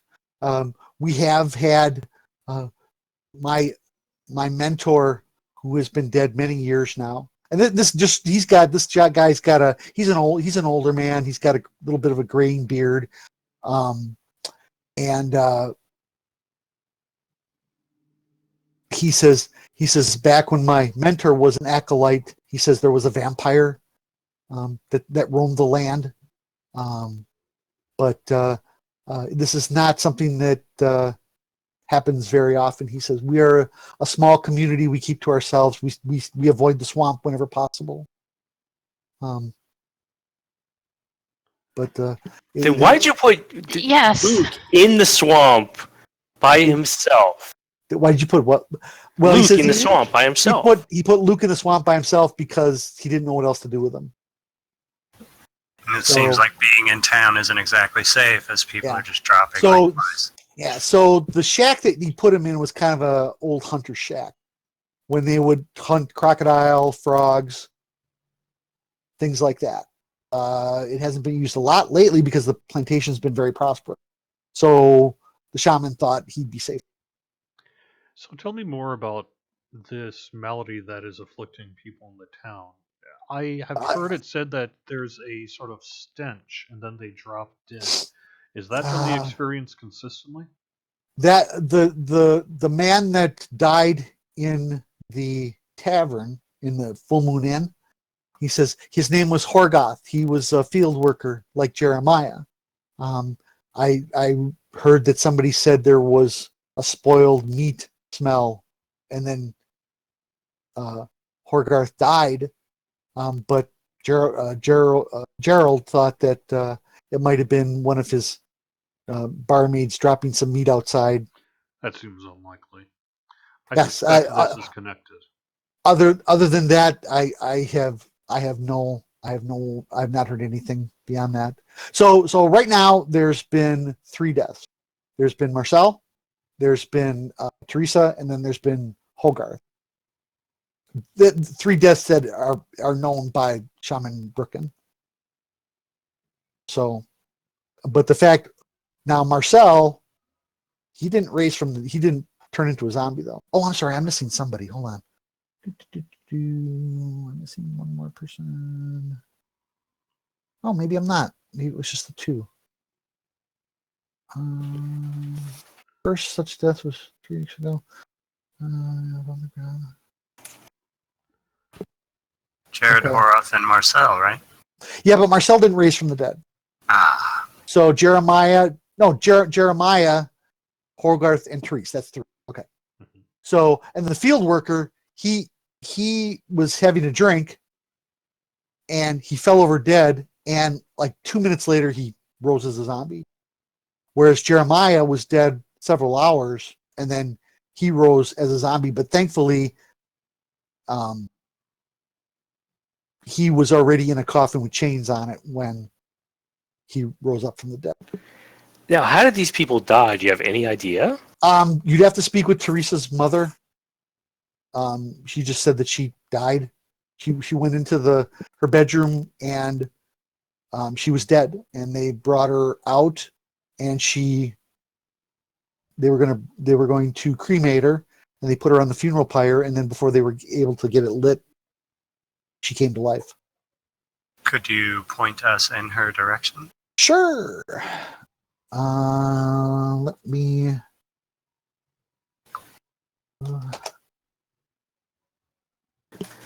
And the other guy just died in the middle of the inn. Yep. Just keeled over. Fell over dead, and within a minute he got up, and he said Gerald and several other patrons restrained him, and then let's see, where's that? There. But Beer, have you tried their beer? Yeah, it was really good. Yeah.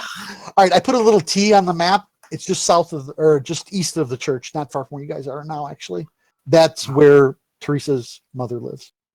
Once you guys have exhausted your questions for him, we should perhaps wander that way. Yeah, I think that's all I have. Okay. Yep. All right. If we can be of assistance to you, we are, those who, if you need help with an undead problem, we may well be able to assist. Okay. He says, sure. He's the Shaman Birkin says, one moment.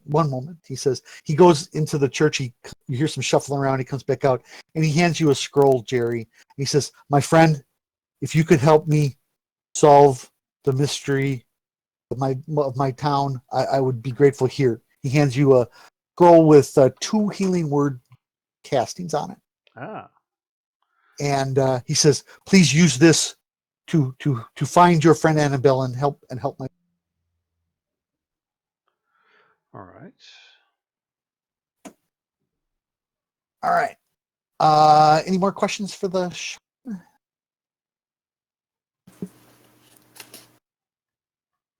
No, I think we're good. Okay. Well, you think we should find out where look for Jean or find their house and search? Maybe we'll get some clues about what's going on. That's a good idea. Yep. Maybe they're related somehow. Well, Jean's been gone. Well, since all these weird things started happening after Marcel died, I would think they were related. But the one thing though I'll say, nobody knows where Marcel died.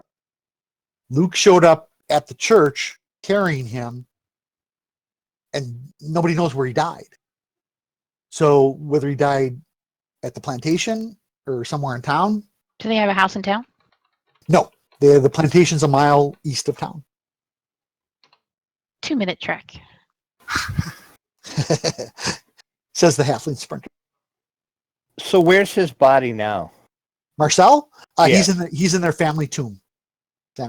Which is in the cemetery. Which is in the cemetery. Okay. Where the undead are are. At least 2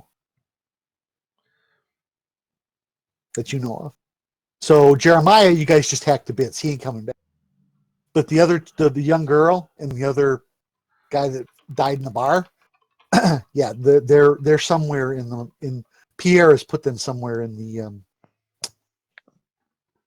Well, I doubt that Marcel is in the same crypt as they are. No, and actually, a shaman says, she says, if you want to go to the cemetery, my friends, please be wary. Please do not go there. Nobody knows what happens there. There are actually 2 cemeteries. There's the old cemetery from the settlers that founded this town, and that one's been walled off, and thorny bushes grow all around it, and you really can't get in. And the lock that opens the gate has been rusted shut for many, many years. But there's a larger, you can see the smaller square inside of the larger square. So the larger square is where all the current mausoleums and stuff are.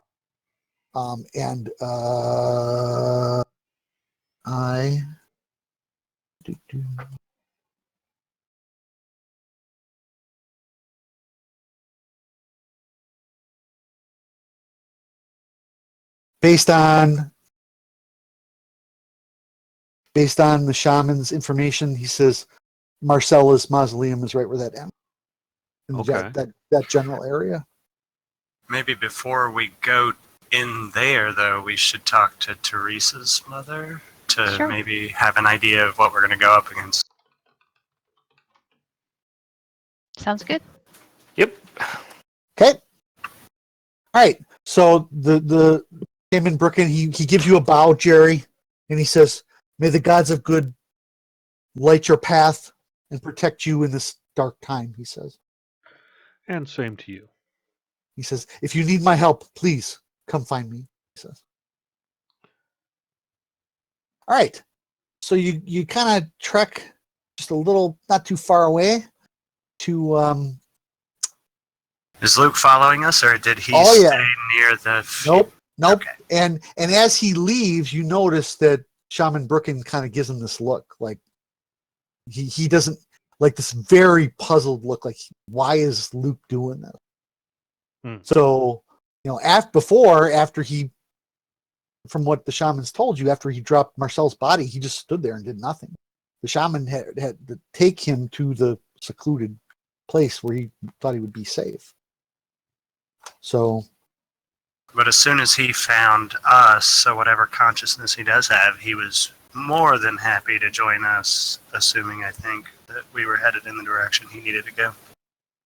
well, I remember the prophecy that was written, that was foretold to you guys, which, by the way, I do have. I put it in a little clicky here, and I will put it in the chat as a reminder. And as you guys start talking about this a little bit, and Sahba, you're listening to what they're telling you about. You guys don't have to click it. I know. I'm trying to figure out if I can copy paste it to put it in the chat. Right click it. Yeah. If they're telling you about this for the first time, you're like, I've had this dream. This dream about rain and blood and drowning. This and the lost one. Who is that? This all sounds very deja vu, like at the edge of a dream that you just can't quite remember. Okay. So, okay, so you head down to the little cottage. I closed it. There we go. And it is one of the just regular kind of looking cottages that litter the landscape here.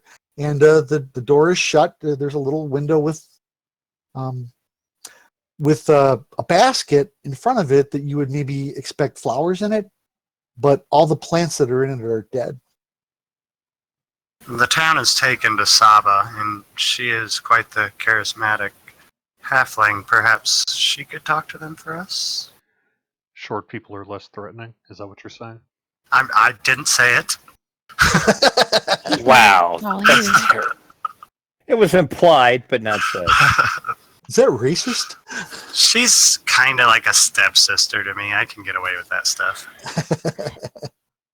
I hope you didn't say all that out loud, or I'm gonna punch you. I did say it out loud. Yeah. It's kind of coming. All right. By the way, Fen, as you're kind of shooting the, with Sahba, and you're joking, you look and she's got this bow strung around her shoulder, and you look and, hey, that's Slinker's bow, the one he used to have over his mantle that he said was magical. Oh, cool. So now you got something to hold over. I don't have a bow from Slinker. She grabbed it Short on her people way are out the door. special people, though, you know. Yeah, there you go. Uh-huh. So, okay. What are you guys doing? You're at the. I'm So- following. I'm not comfortable in town.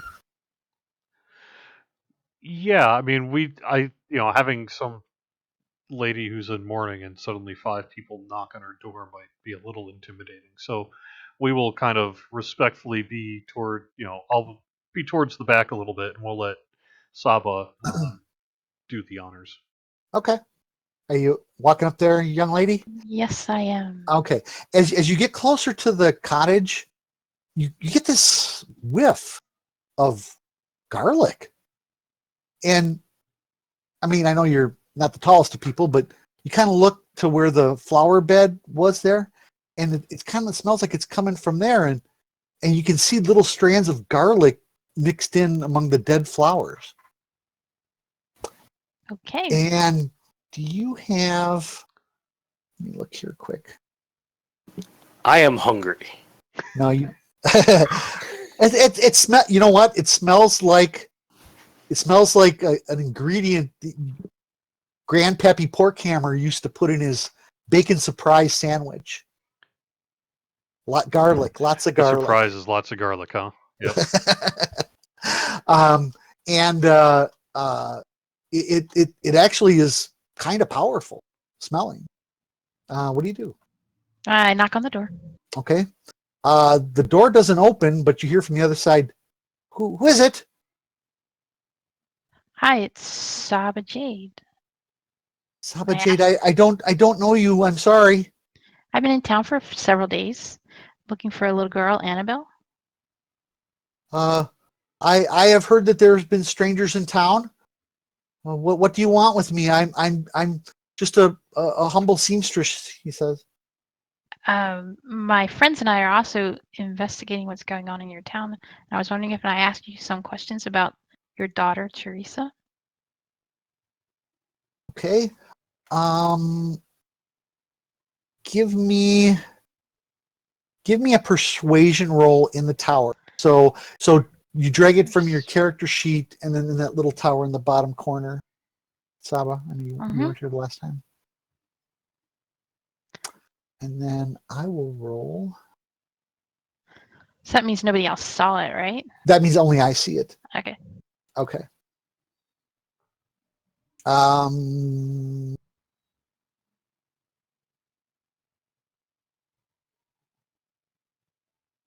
If you look under persuasion where it says the +3 and there's a little die next to it, click there when you see the hand and then drag it to the. Oh, I did the wrong one. There we go. There you go. Perfect. Oh, look at that. She says, oh, okay. Is it just you? She says. Yeah, I'll be the only one that comes in. Okay. She opens the door, and you look, and she's middle-aged young woman. She looks very frightened. She has several shawls pulled over her, and she says, "Please, come in." She opens the door and there's, a diminutive halfling in front and then 4 blood-covered people just kind of staring off into the you guys distance. are about 5 faces back. So as soon as she's in, you hear the door close and you hear click, click, click, click, click. So you hear a couple of locks being clicked, and she says, "And we'll just play this out as if she's right there." Kind of saves a little bit of time. Well, I want to make sure. I want to look in a window and make sure nothing happens to her. Okay. You go around the corner and you can see them conversing. 5 feet. You get the tippy toe a little bit, Beavis, but you can definitely get. And when you come up by the window, though, you get that really hard smell of garlic. And let me look at your sheet here once.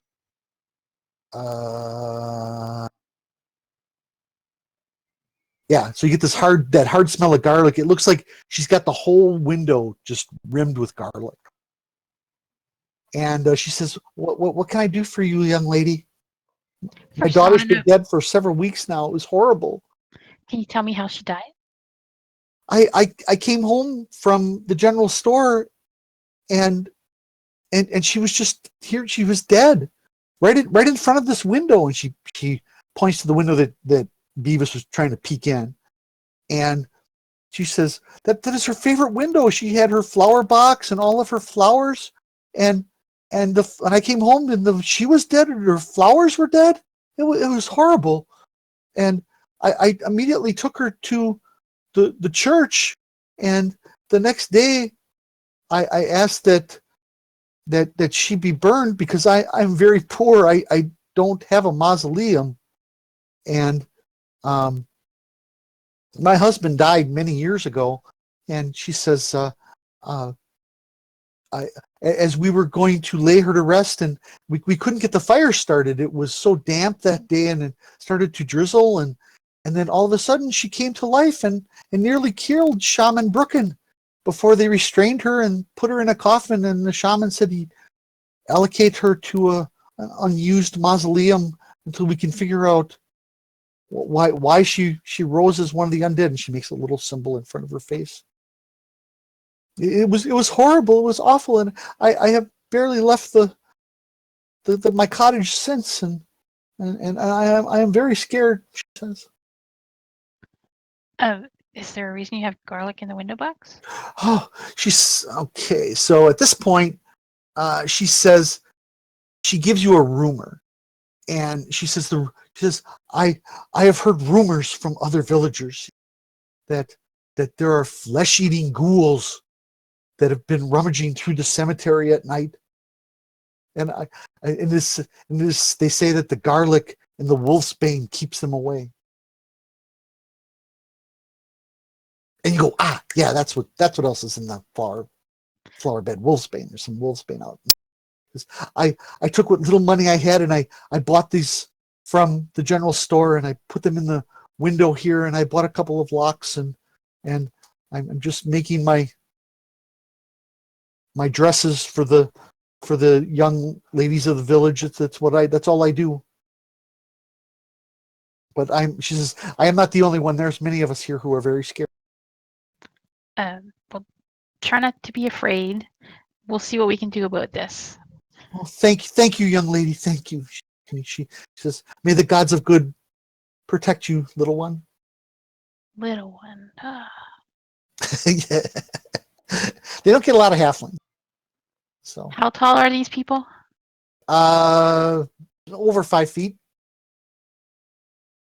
Doesn't seem so. So tall. giants. So that I can say they're giants to you then. Yeah. Yeah, you're talking about mid 18th century Europeans. Average height was probably 5'2", 3, 4, somewhere in there. Okay. Well, I don't want to disturb her anymore, so I'm gonna head out and tell the guys what I know. But as I pass her, I press one of my gold pieces into her hand. Oh, bless you, my child, bless you. If you ever would like a fresh dress for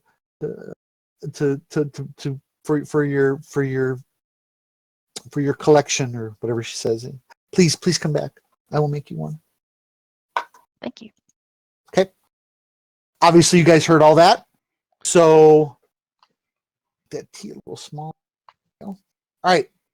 So you kind of put all that information together. What's next? So right about now, so you had the funeral, you talked to Shaman Brooken for a while, you come down here, and it's getting kind of towards the lunch hour a little bit. There are really only two options in front of us. One is to check for the gentleman who's been gone for 2 weeks, or the other is to go to the mausoleums. I think we As I should see be it. going to the mausoleum, at least just to take a look at things. Right, and I agree. If we do that now, people are going to notice, possibly. Well, that's true. Is there Maybe- anything around? Well, it's been made pretty clear that moving around at night's kind of dangerous. Right, I say we do it during the day. If anyone stops us, we'll flesh tell them eating we were girls. looking for lunch. We're looking for a sandwich, and we thought maybe, just maybe. Okay. All right. To the mausoleum. To the mausoleum. Okay. But I didn't All right. hear Drax say okay. Oh. Actually, we'll go over here. This is where you guys are now. Okay. Drac, you awake there? Yeah. Oh, yeah. I wanted to go there to begin with. So yeah. Okay. Definitely. So you guys go Of course. back up here. You kind of Of go course up I the did. hill a little bit. The gate is locked. Yeah, well, I have these nifty thieves tools. Okay. Let me take one. Or you could just ask the shaman. That's a good point. Okay. Let me see. Do we want anybody to know? Go ahead. We were told not to. The shaman didn't say not to. Well, the constable did. He didn't You've really been say aching to fight that not constable when we met him. All right. You know what? It's not a complicated lock. If you wanted to bypass it, you could. But again, as you're peeking in, as you're right up at the gate there, so you're seeing that this wall is probably about 20 feet high.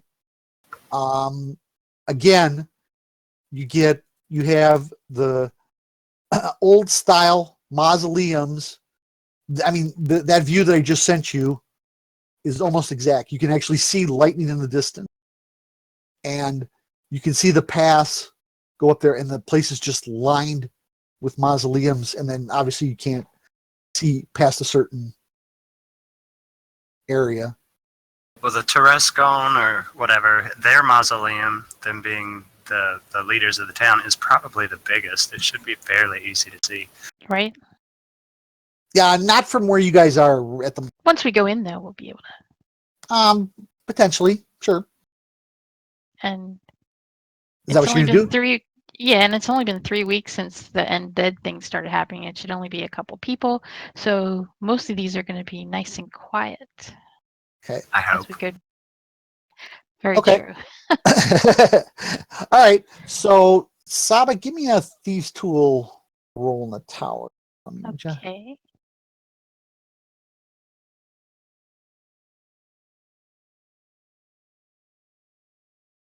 Get over here.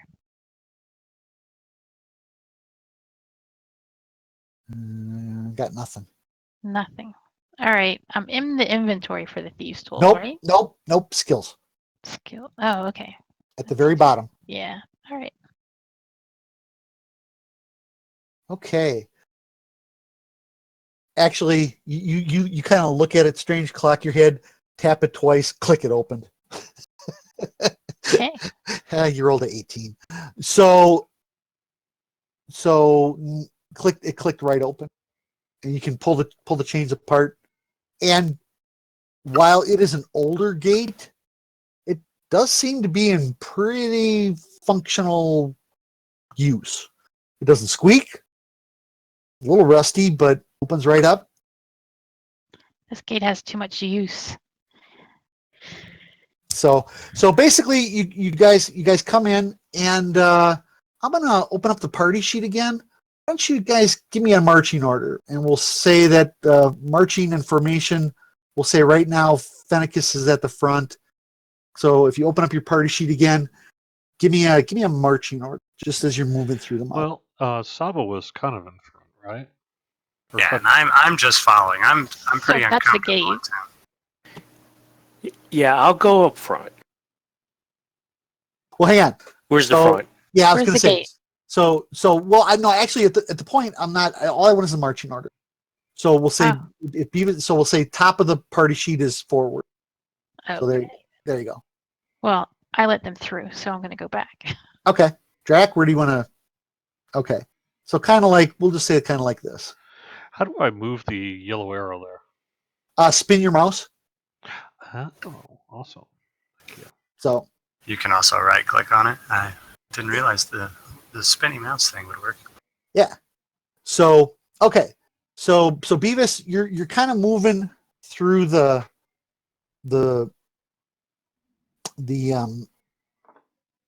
cemetery, and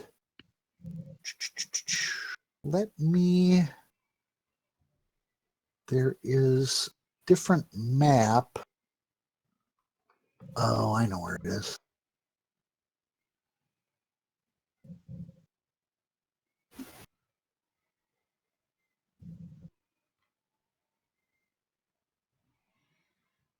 Okay. I was off a little bit on the M. It's more like right here. Okay. So Beavis is tall. No, he's a dwarf. Who's tall? He's a tall Jerry's dwarf. our tallest one. Yeah, Jerry's the tallest. Beavis is like right around 5 feet. So here is, and this is actually the original TSR map, and I've blocked out the other cemetery.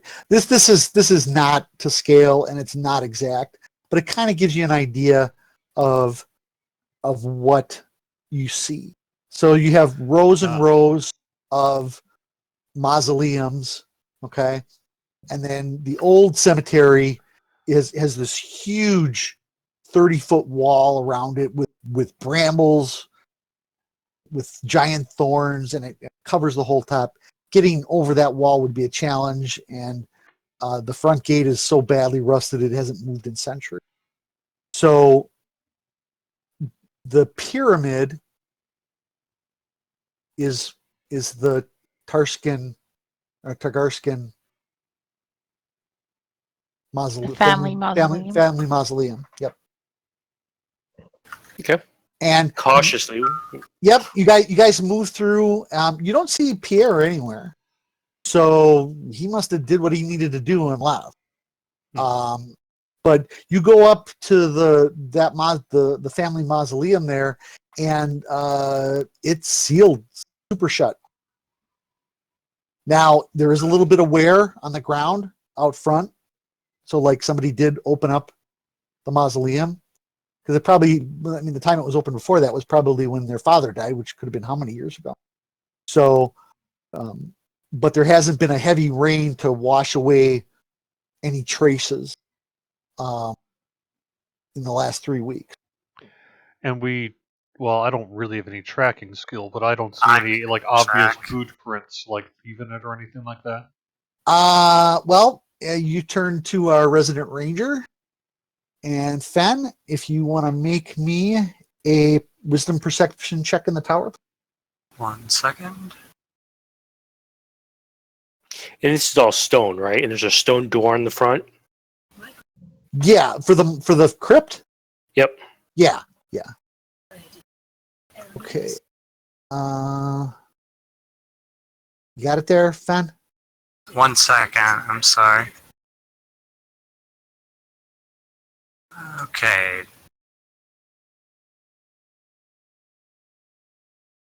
Okay. He's looking around, and either Pierre, has some kind of special boots on his feet, or nobody's been this deep into the cemetery in over 3 weeks. Maybe if you backtracked a little bit to the beginning, you could maybe find out where the other 2 bodies are interned. Well, 3 bodies now, but nobody's been through this area in quite some time. Since Marcel died. Correct. At least. I mean, you didn't really ask anybody when the last time there was a heavy rain or anything, but... Yeah, go up to the front, the door. Okay. Bang on it a bit. See if I hear anything. No, and it sounds solid. And you see these mausoleums are locked with like an intricate key system where you got to turn dials, and then maybe have a key or 2 that you got to put in and open. I mean, this is a very prominent, very wealthy family. So, getting to this guy would be a chore and a half.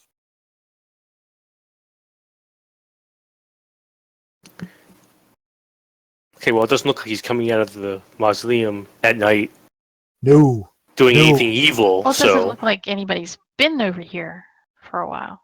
right. So how about we go back to the front gate and I'll lock check the gate. around there for tracks. Yeah, Maybe. and check for Okay. tracks there, and let's lock the gate when we're there in case something happens. Yeah. throw an extra bar or 2 on it. Sure. So you guys were here on the big map, and then you kind of come back to the beginning, and actually not far from that front gate, you can see there's 3 smaller mausoleums right, and it looks like that's might be where those other bodies might be interned.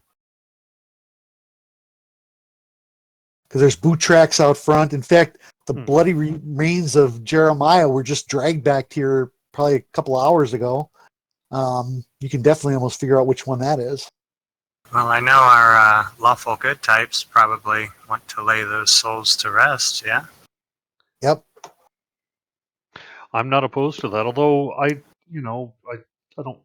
I mean, I don't want to break into tombs either. Yeah. Breaking tombs is bad. What if the tomb was Well, if the tomb is open when you shaking. walked? That's true. If there's undead crawling around in there, bust the top open and destroy them. Yeah. You don't hear anything. It's very, very quiet in here. In fact, it's kind of creepy. The sky is very dark. There's very thick humidity mist in the air, and it's deathly silent in here. Like you don't hear birds. There's no wind. Every little crack that Drac, could you investigate this? Maybe would that be something that would be up your alley? Which one do you want me to look at? The closest one, the one Okay. that Beavis just knocked on, I guess. Okay. I'm trying Yeah, to think of what I I'll can knock do. on anyone that I think might have a recent person buried in it and see if it can get a response. Yeah, I mean, you knock on it, you push, you tap the door. To see if it'll open.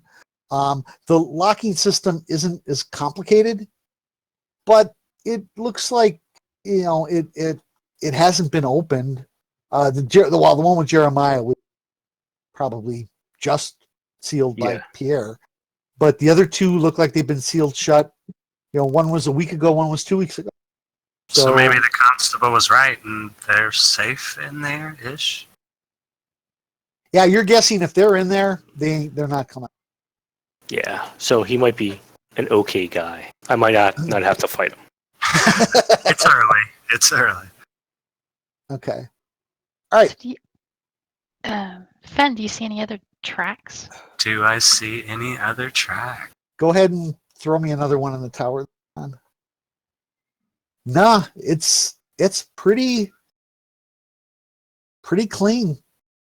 I mean, again, there's gravel. Some of the mausoleums are crumbling. Dead tree branches every so often. Rotted wood planks, maybe where they used to pry open or pry coffins into mausoleums. I would like to see one of those bodies. I just think maybe we would be able to tell what the actual culprit was. But it's up to you guys. I'm really just still following. I mean, at this point, I am a little concerned about being found out by the constabulary and everything. I think we do have another couple options open to us yet, right? Before we break into, because we at least have some sense of what's going on. I think. Right. I mean, we could check Teresa's actual house and see if we can find any more clues there. We could go to the inn and talk to people who actually saw the guy fall over and die before we start robbing graves. Mm-hmm. And we still can go to their Marcel and Jean and Luke's house. Yeah, their plantation. Jean-Luc, isn't that funny? Yeah, I actually think there's something up with that plantation because it seems now I haven't been able to identify whether or not Teresa was at the plantation, right? No, she was found dead in her home.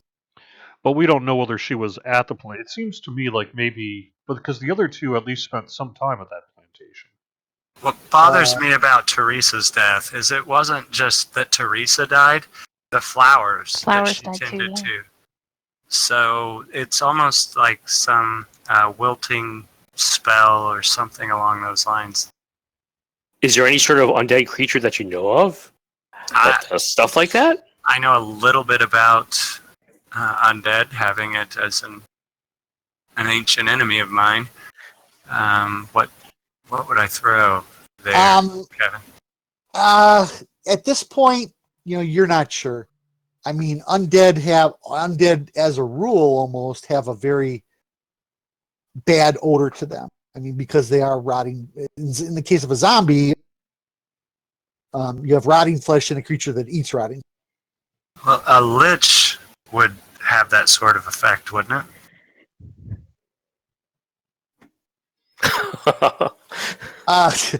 If you're fighting a lich in this adventure, you might as well We're in trouble. You might as well just go back to the church and pick out a headstone. Well, I mean, it could be exactly. Rip your character sheet up now, sir. I mean, it could be a curse or something like that too. I think I like the idea of checking out this plantation though. Yep. I'd be more comfortable out of town as well. All right. Although I do want to make one stop in the town before we go there. Okay. Food. Okay. Well, yeah, but we haven't had lunch yet. That's right. Okay. If my keg of beer is empty, I need to refill it. Yeah. Well, okay. Your extra large wine flask that you carry around. That water scheme he's got is not full of water. It could be. It's All not. right. There's It's not. water in beer. All right. So you guys come out of the cemetery. Sahba, you lock the door back up as poorly as it was locked before, and you can head Now back we to start whistling and walking in the other direction. the. Yeah. You do not see the constable anywhere or anything like that. No. Luke's still with us. He is. In fact, you guys come out of the cemetery. You don't know whether he followed you in or not. Ugh. I didn't see him in there. You guys. Whose turn was it to watch Luke? I think if I remember from last time, Fen asked if he could keep him, and Jerry said he had to watch him. So Yeah, that's right. And get rid of those toddler bracelets, and Yeah. put it on his. but again, this is the perfect scenario. You assume he's behind you, but unless you look, you're not sure. It's one of those things where he could be there, he couldn't be there. Is he real? Is he not real? Yeah. Beavis goes up and touches him again. Still real. We should go back to the inn and make sure we have extended lodging there, because it looks like we may be here for a little while. Right? I mean, Right? Well, the Maybe. plantation's a couple miles away. Anything Just can one? happen along the way. It's just 1 mile. Yeah, It's not just too far. 1 mile away. the inn's got food. Oh, I'm all for going to the end before we take off. Let's do it. And I want to stop at the general goods store if you guys want to go. I'll follow you guys wherever you want to go. Okay. So the general store? Yep. What I heard? Okay. I want to see my evil twin. Oh yeah, that's You not come- a bad idea. you guys come down here, and you travel over here, and it looks like the general store is actually right across the street from the inn there. And let me close this, and you see the front. It's a larger building, and Beavis, right away you notice dwarven construction. It's only wood and a little bit of stone, but you can tell it was done by dwarves. It has that hardier, more sturdy look to it. And as you kind of step up to the front door, and he goes, "Ah!"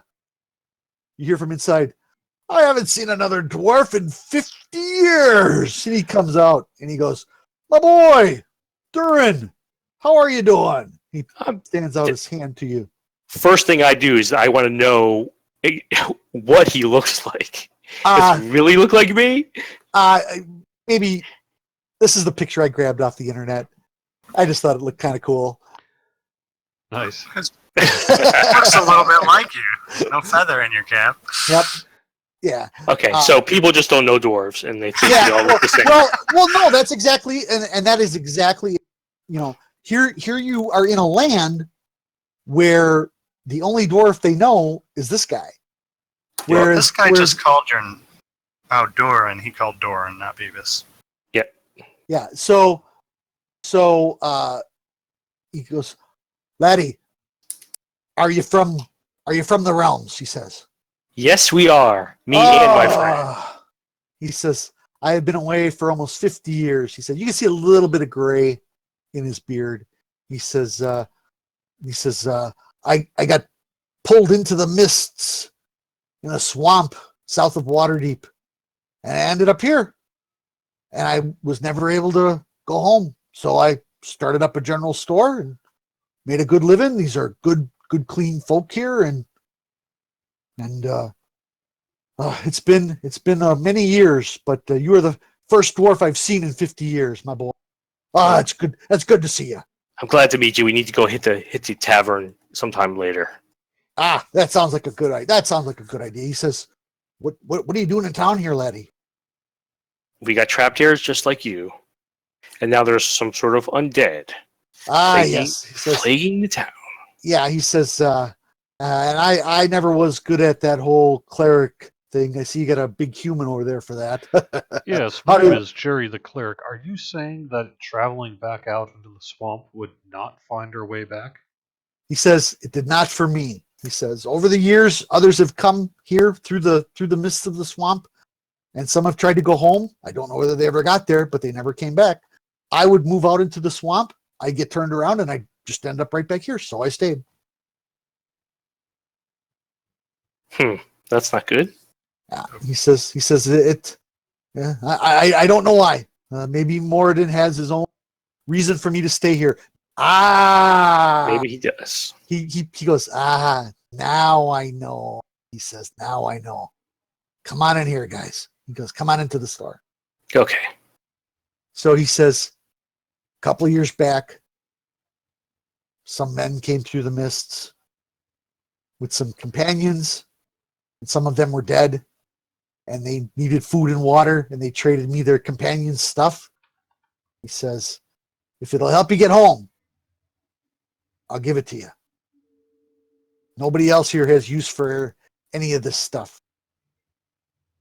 We would very well be very appreciative of that. Yes. He pulls out a little wooden crate box, and he puts it up on the counter. And inside that box, I'm going to clear the chat.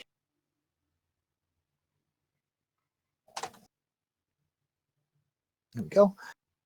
Is 3 potions of healing, some bracers of defense, and a silver scimitar. Ooh. Plus Ooh. 1. Dun, dun, dun. Ooh, it's +1, huh? It is +1. He says, this stuff's been sitting in that box for almost 20 years, my boy.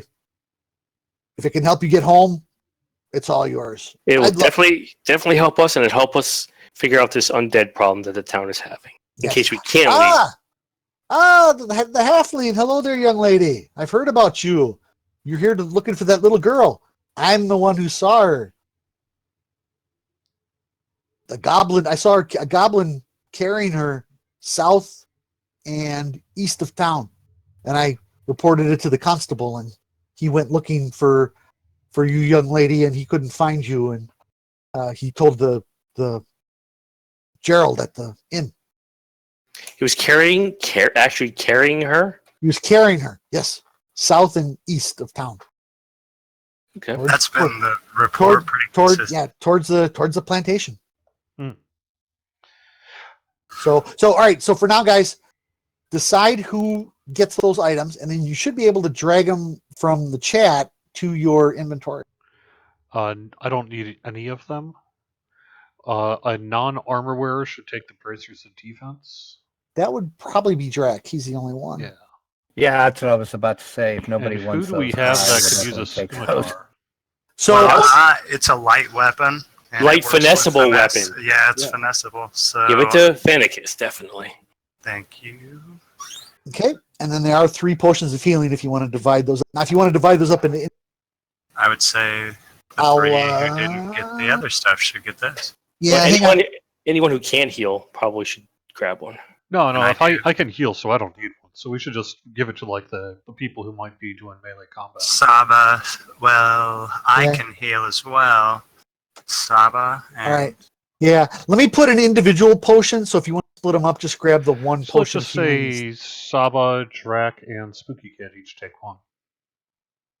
Sure.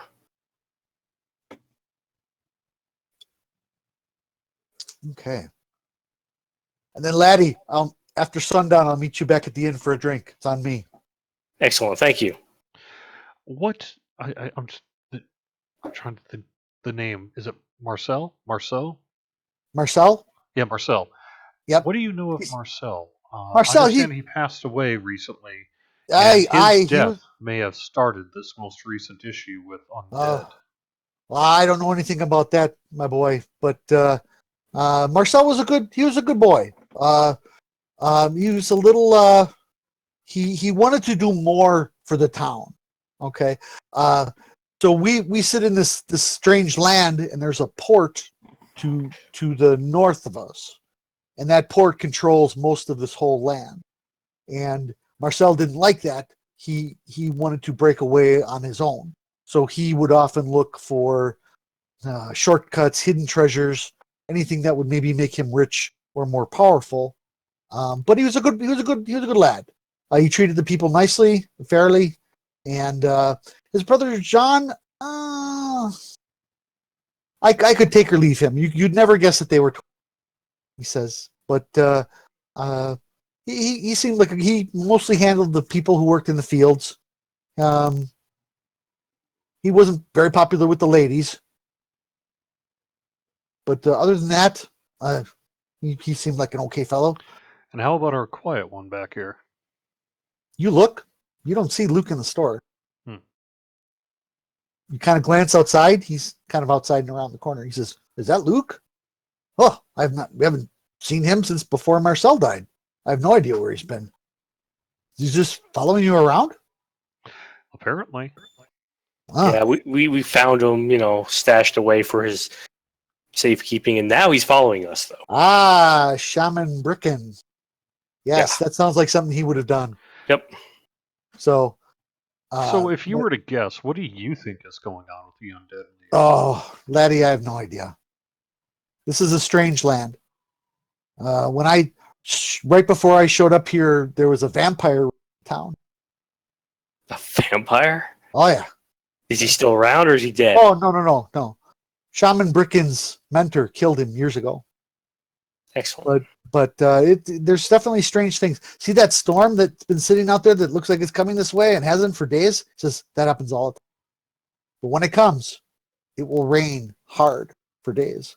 You won't even be able to leave. He says, that's why I built my place right across from the inn. Ah, that's some good thinking. Yeah. Nice, good stonework, too. Yeah, thank you. Within Thank you, crawling distance. yeah, that's happened a couple times. The plantation produces really good barley, and the Gerald makes a great mead, he says. Mead? Yeah, That's my favorite laddie. word. Oh, yeah, we don't get much ale around here, but a good honey mead. Yes, good honey mead. Barley makes beer. It could be barley wine. Yeah. That's true. Same- Yeah, that's same thing, true. Yeah, same thing. Basically. All right. Okay. Or shochu. Anything else? Anything It'll else? get you drunk, Beavis. It's okay. Well, I don't get drink to get drunk. I get drunk to talk with Moradin. So you guys, after you've been and you kind of all of a sudden you realize you've been talking to Durin for almost over an hour, between everything else and talking back and forth, and it's probably pretty good past lunchtime. We still have not had lunch. But you look outside and it's getting a little darker. Crap. Like, so Okay. So I mean, close to lunch it's not. is what It's you're not. saying. Yeah, it's past lunch. But what I'm saying is it's not night, but you're kind of seeing like the first indications that maybe night is coming. So do you guys want to wait until morning to head off to the plantation? Did say it's dangerous around here at night. And that way, Durin Jerry. says you got a couple of hours, guys. Oh, we could make the mile in that. Yeah, let's just grab a quick lunch at Okay. the inn and then check out this plantation before the Okay. storm comes if we can. Yeah. But definitely, I mean, if it's a super clouded out day, you can tell when it's past noon. Okay. But it looks like those clouds are even inching a little further closer to you. I Just turn make to sure you bring Fenicus. supplies in case we're stuck out there tonight. I turn to Fenicus. By the way, that whole dwarven stonework thing, that's not true. We know it's dwarven make because you hit your head on the... Yeah. That's why it's got to be good and sturdy. Got to be able to handle a drunken dwarf. Okay, so you guys head back to the inn, and there's definitely you guys can have a quick side of meat and something to drink quick. And if you wanted to head out to the plantation, you could definitely do that and get back before. Let us tarry not. Yep, that's all ass. Okay. All right. Everybody? Mhm. Sounds like a plan? Okay. Yep. So Is Luke with us? Did he eat lunch? suddenly, yeah, as you guys are coming up to the inn, all of a sudden Luke's behind you again. Not a problem. Okay. So, yeah. And he does eat. They put a plate in front of him. He takes a couple of bites. He does take a couple of bites, sets it back down, looks around, drinks a little water, maybe eats a little 2 more bites, and then he stops. Good to know. So, okay. I'm assuming you're pressing on to the plantation then? Hmm. Okay.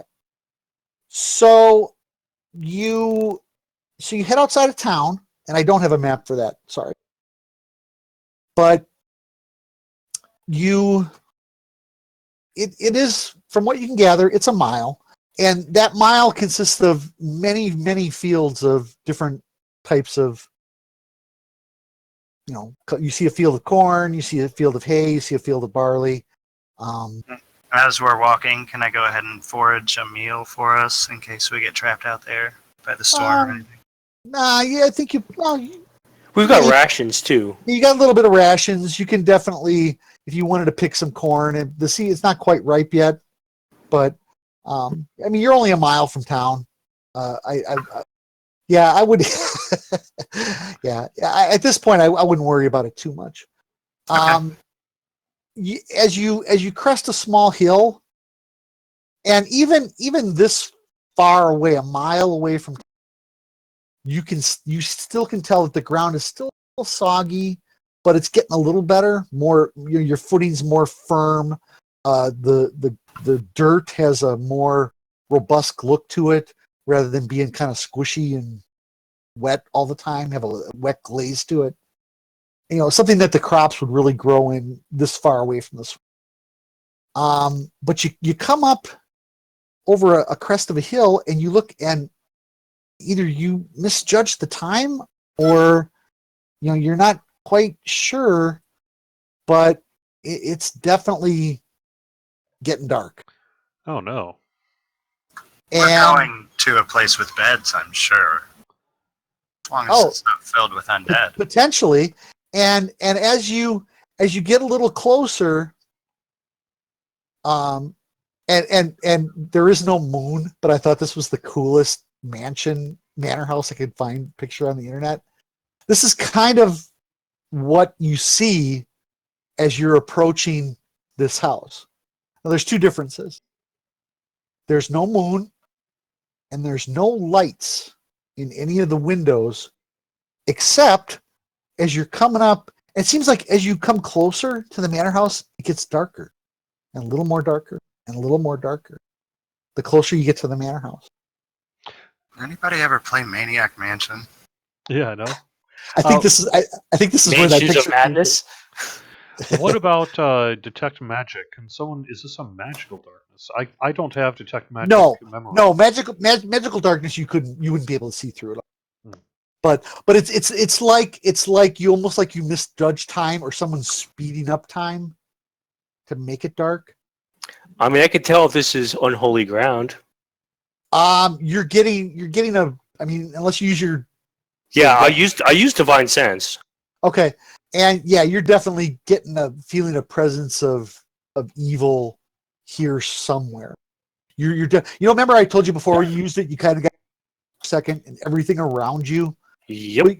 That happens again, but you kind of feel your way forward a little bit, and you're like, yeah, there's something bad in that house. And as you get even closer, well, gosh darn it, Kevin, I just closed the window I was supposed to have open. There. Okay. No, not that one.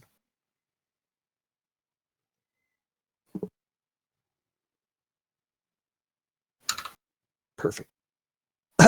As you get even closer, you notice that there's a window in the house.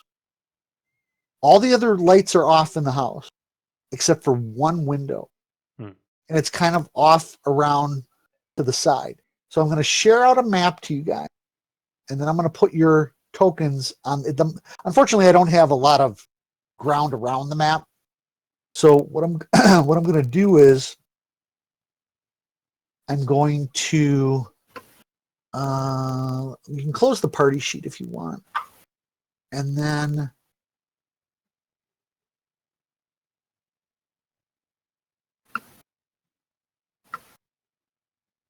Drac, did you make sure you got your armor class adjusted appropriately? Should if It you should equip it, it automatically should. do it, Yeah, didn't it? Yeah. but you have to make sure it's equipped. Well, actually, no, you Let's see. didn't. Okay, so if you hit the little Yeah, I have it equipped. It says it's equipped. nope, but that's not going to help you. So go to your front sheet, see the little hour or the little magnifying glass next to AC. Yep. All right, click that, and then under miscellaneous, put 2. Oh, gotcha. So it adds 2 more to your arm class. Armor miscellaneous 2. Gotcha. There you go. Perfect. There we go. All right. Sorry, I should have followed up on that. Okay. That's all right. And then, so let me. I'm just gonna. Yeah, I had a funny feeling that was gonna. I thought do it that. automatically did that. I didn't realize it. No, it kind of depends on what you're doing. Hang on, I'm trying to get the scale right. Block token scale. There we go. Now let's see if the other ones work. Perfect. No, it didn't. All right. So I'm gonna put you guys outside of what is considered the porch of this mansion. And then the light that you see is actually radiating. You can see it coming around the corner of the house itself. Okay, I think that's good. There we go.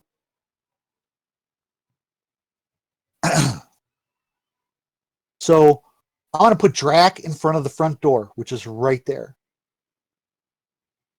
Other than that, you see a lot of windows, paned windows, and some of them are higher off the ground. So they're not, so the bottom pane of the window is 5-ish feet off the ground. I mean, it's a very large house. So what are you going to do? Well, this place is supposed to have been abandoned for the last 3 weeks or so, right? That is correct. And it's not. I'm concerned. Yeah, oh, absolutely. It's worth checking out to see what's going on here. Maybe it's the goblin. Maybe it's. Heck, maybe I'll it's let you even know. Yeah. I'll let you guys know that this place is definitely giving off a bad vibe.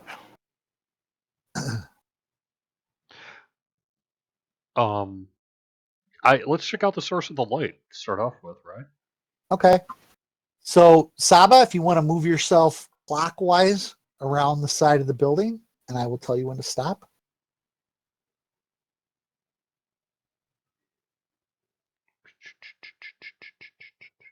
Did we lose Sahba?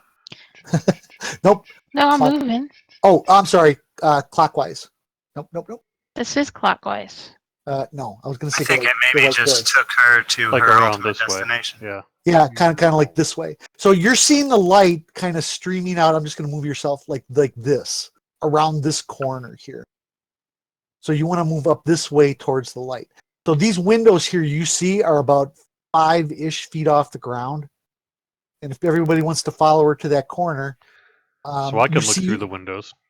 Yeah, there you go. So as you come around this corner, you definitely see the light is coming out of the windows in the back of the house, and it's bright, kind of like Luke had, where you had a situation where you had probably 10, 15 lanterns in one room. Okay, mentioning Luke, is he behind us? You look, Luke is not around. Wait, what? He's gone. You don't see him. Well, if we know the light's coming from inside the house, let's go inside of the house, whether we have to bash that door down or not. Well, you can maybe peek in the window. Oh, that's true. All right. Well, Sahba can't. No, I can't. All right. Oh, you so you could stand on someone's shoulders. everybody kind of sneak up to there, like kind of where. So I'll give you an opportunity to move your character around, like to the general area of, like, let's say where Fen is.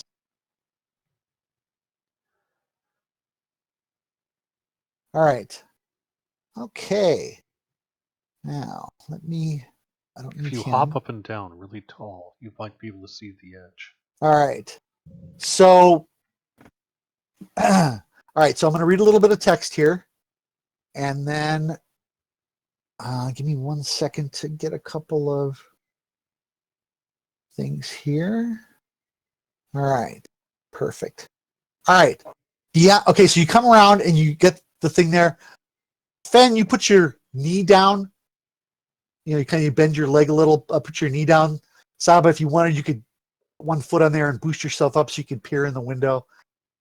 Jerry, you can definitely look in the window. Beavis, you're kind of holding back, making sure nothing jumps you, and the same thing for Drac, I'm assuming. Yep. Okay. I'll just Right. let Jerry explain what he sees. Okay. So beyond the window lies a spacious dining room with fine appointments, showing taste and wealth. A chandelier of burning candles fills the room with a warm, pleasant light. A number of large covered serving trays lie upon the table in the center of the room, and places have been set. Suddenly, 3 servants enter from a side passage. Their heads bowed deeply as they walk. One of the servants goes to a table, stands in front of the table, and 2 more walk in for a total of 5. 5? 5. Oops. I got supposed to be 5 servants. 5 servants. Yep. They're dressed in servants-ish garb. Suddenly, you look and okay, so this isn't exactly what you see, but what I want you to kind of imagine this. All of a sudden, they all kind of turn towards you a little bit, and you can see that these servants are not alive. They have dry blood covers their pale flesh, and suddenly their faces appear from behind their cloaks, and they suddenly turn to you. You see the malevolent eyes of several ghouls, and then one of them lifts up the platter that's sitting on the table, a very large platter, and there's Annabelle tied up under the platter as they put her down on the table.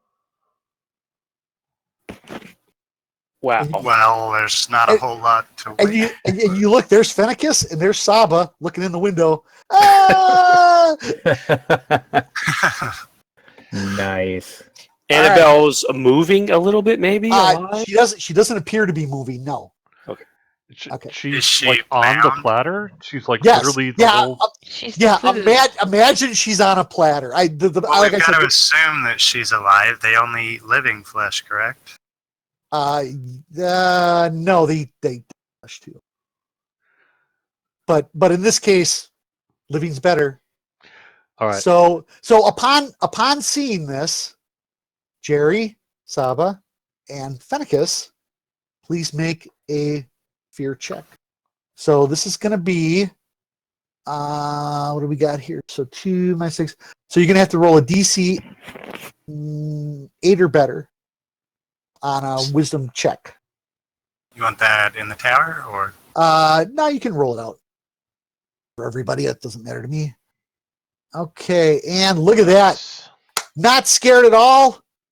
Oh my God, they're we're gonna not kill scared Annabelle. of no ghosts? They're gonna kill Annabelle. So I'll give you guys 1 action before the ghouls notice you, and we actually roll for initiative.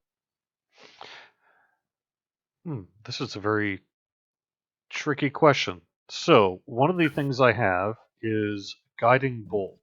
Let's see, and it says a flash of light streaks toward a creature of my choice within range. Will light go through glass? See, that's a great question. I'm gonna say I'd give that a -2 on your chance to hit. because glass light can be reflected. But you got that big, bright, shiny new mace, Jerry. It's true. And as a bonus action, I'll let you use it to break the glass. Okay. If that's what, or as your action this round, break the glass, and then Then they turn to us, and then we start. yeah. So you actually, can- that's the other question. So we've been going around the house. Approximately how far are we from the front door here? so you are if you take a dash action, you can get all the way to the front door. But they In- don't know in- we're here yet. That is true. So At we the can just moment- go to the front door. Yeah, but by the time you get there, you go around to the front door, you go in, you go upstairs, you go over to the room. They already might be munching on Annabelle. That's Yeah. your And we your keep choice. knocking and knocking, and they're just not answering the door. What are we gonna do? How high is the window? Yeah. About 5 feet. So I could grab on and You guys could smash the window and definitely make it through the window. Kind of climb through. It wouldn't be the easiest though, even at 5 feet, because Yep. And Yeah, then we but I'm can pretty toss the strong. halfling and the dwarf then. sure. Okay, can I reach up and see if I can quietly open the window? That's a great question.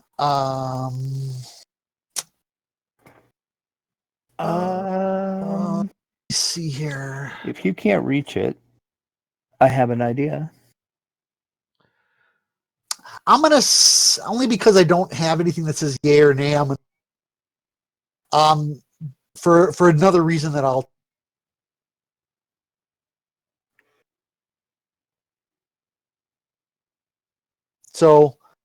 I'm just gonna go right across the top of my screen here. I want to know. I'll tell you what. I'll give you guys 30 seconds to decide what you're gonna do. They put Annabelle down. They're all kind of looking at each other, and you see them starting to clean their faces off, and they're getting ready to. So while they're doing that, you guys got 30 seconds to decide what you want to do. Go. I'm going to smash the window with the mace. Hang on. Can I tell if that window was locked or not?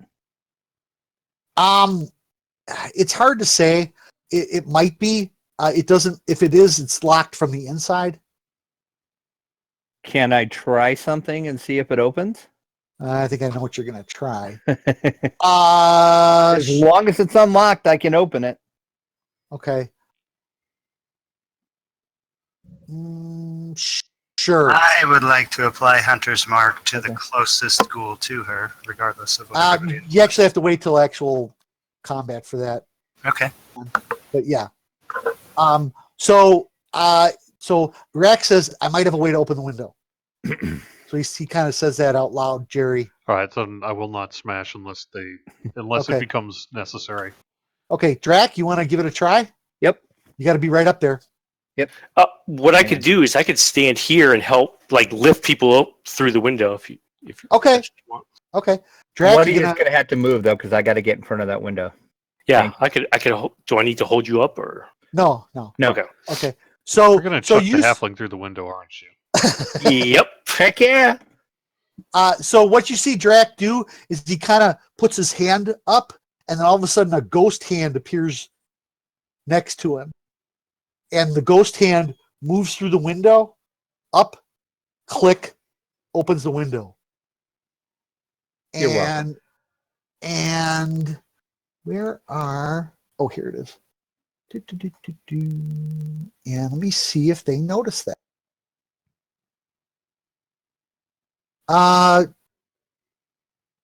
Drac, go ahead and make a stealth check for me, would you, in the tower, please? Yep. See how stealthy your mage hand is. You want stealth or you want sleight of hand? No, make it stealth because you're Stealth? trying to be quiet. Okay. You're not trying to fool him with a card. Oh, yeah, you beat me. So you click, and then the hand pushes, and the window opens, and it reveals. Turn map editing on here. Nope, that's wrong.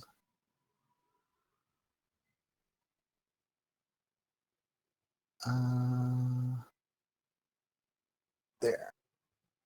And Ooh, comfy chair. if I make this, trying to set this up so I can put the guys on then. So then, that, this. Well, before I close it, that's your basic 5th edition ghoul, gentlemen and ladies. Yeek. All right. So the window's open. They don't see you yet. Initiative. All right. So I'm going to put these.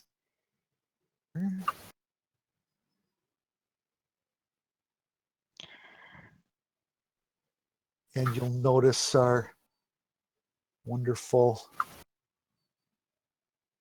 DDO ghouls.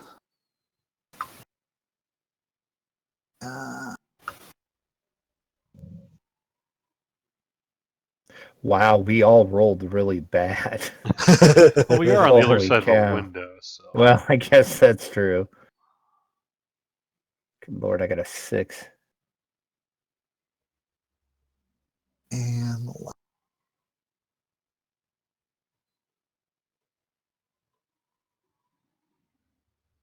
okay. And okay, so with that done, I want what we're gonna do is you guys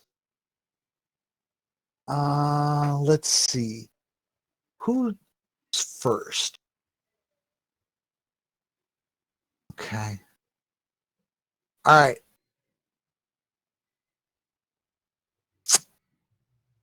You know what?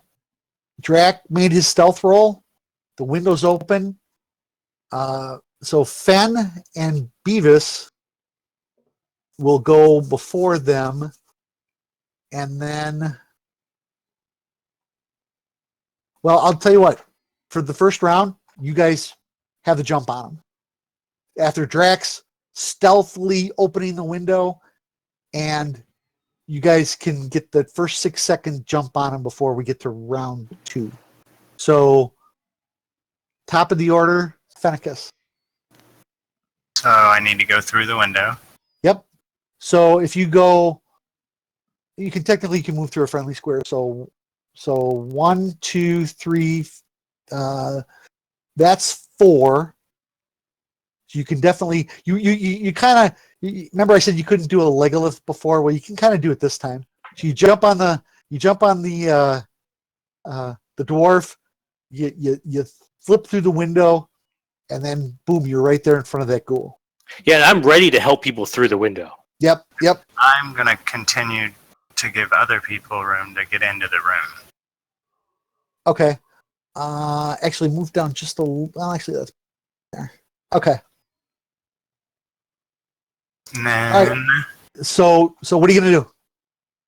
we are going to swing this thing at that thing. All right. So that is a hit on ghoul number 1. All right. And then we'll swing this thing at that thing. And that's not gonna make it. Okay. Okay. So Beavis, are you gonna hold your initiative till the very end? Yeah. Okay. So then, I'm assuming people are going to need help getting through this window since it is 5 feet off the ground. yep. All right, Jerry, that means you're next. All right. I'm going to climb through the window. Okay. Do I need to make a check of something? Uh, I'm going. you know what? Make a death dexterity, acrobatics, or strength athletics roll. As long as you don't roll 1, you're fine. Right, Now I'm I'm gonna do helping, a strength so- roll. It was close. Well, that was close. Yeah. Yeah. Yeah.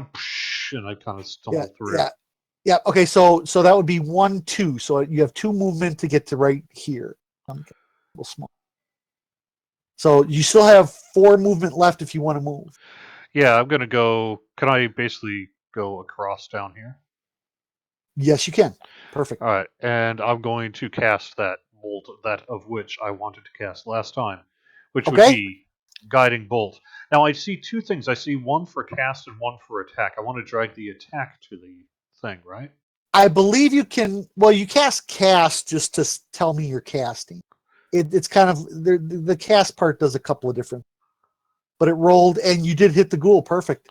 Nice. So then it's drag 46. And how do I do multiple die? You could just do the same thing. Drag it to the ghoul. It should do it for you. Oh yeah. Damage. Okay. Oh, nice. Ooh. Nice. Okay.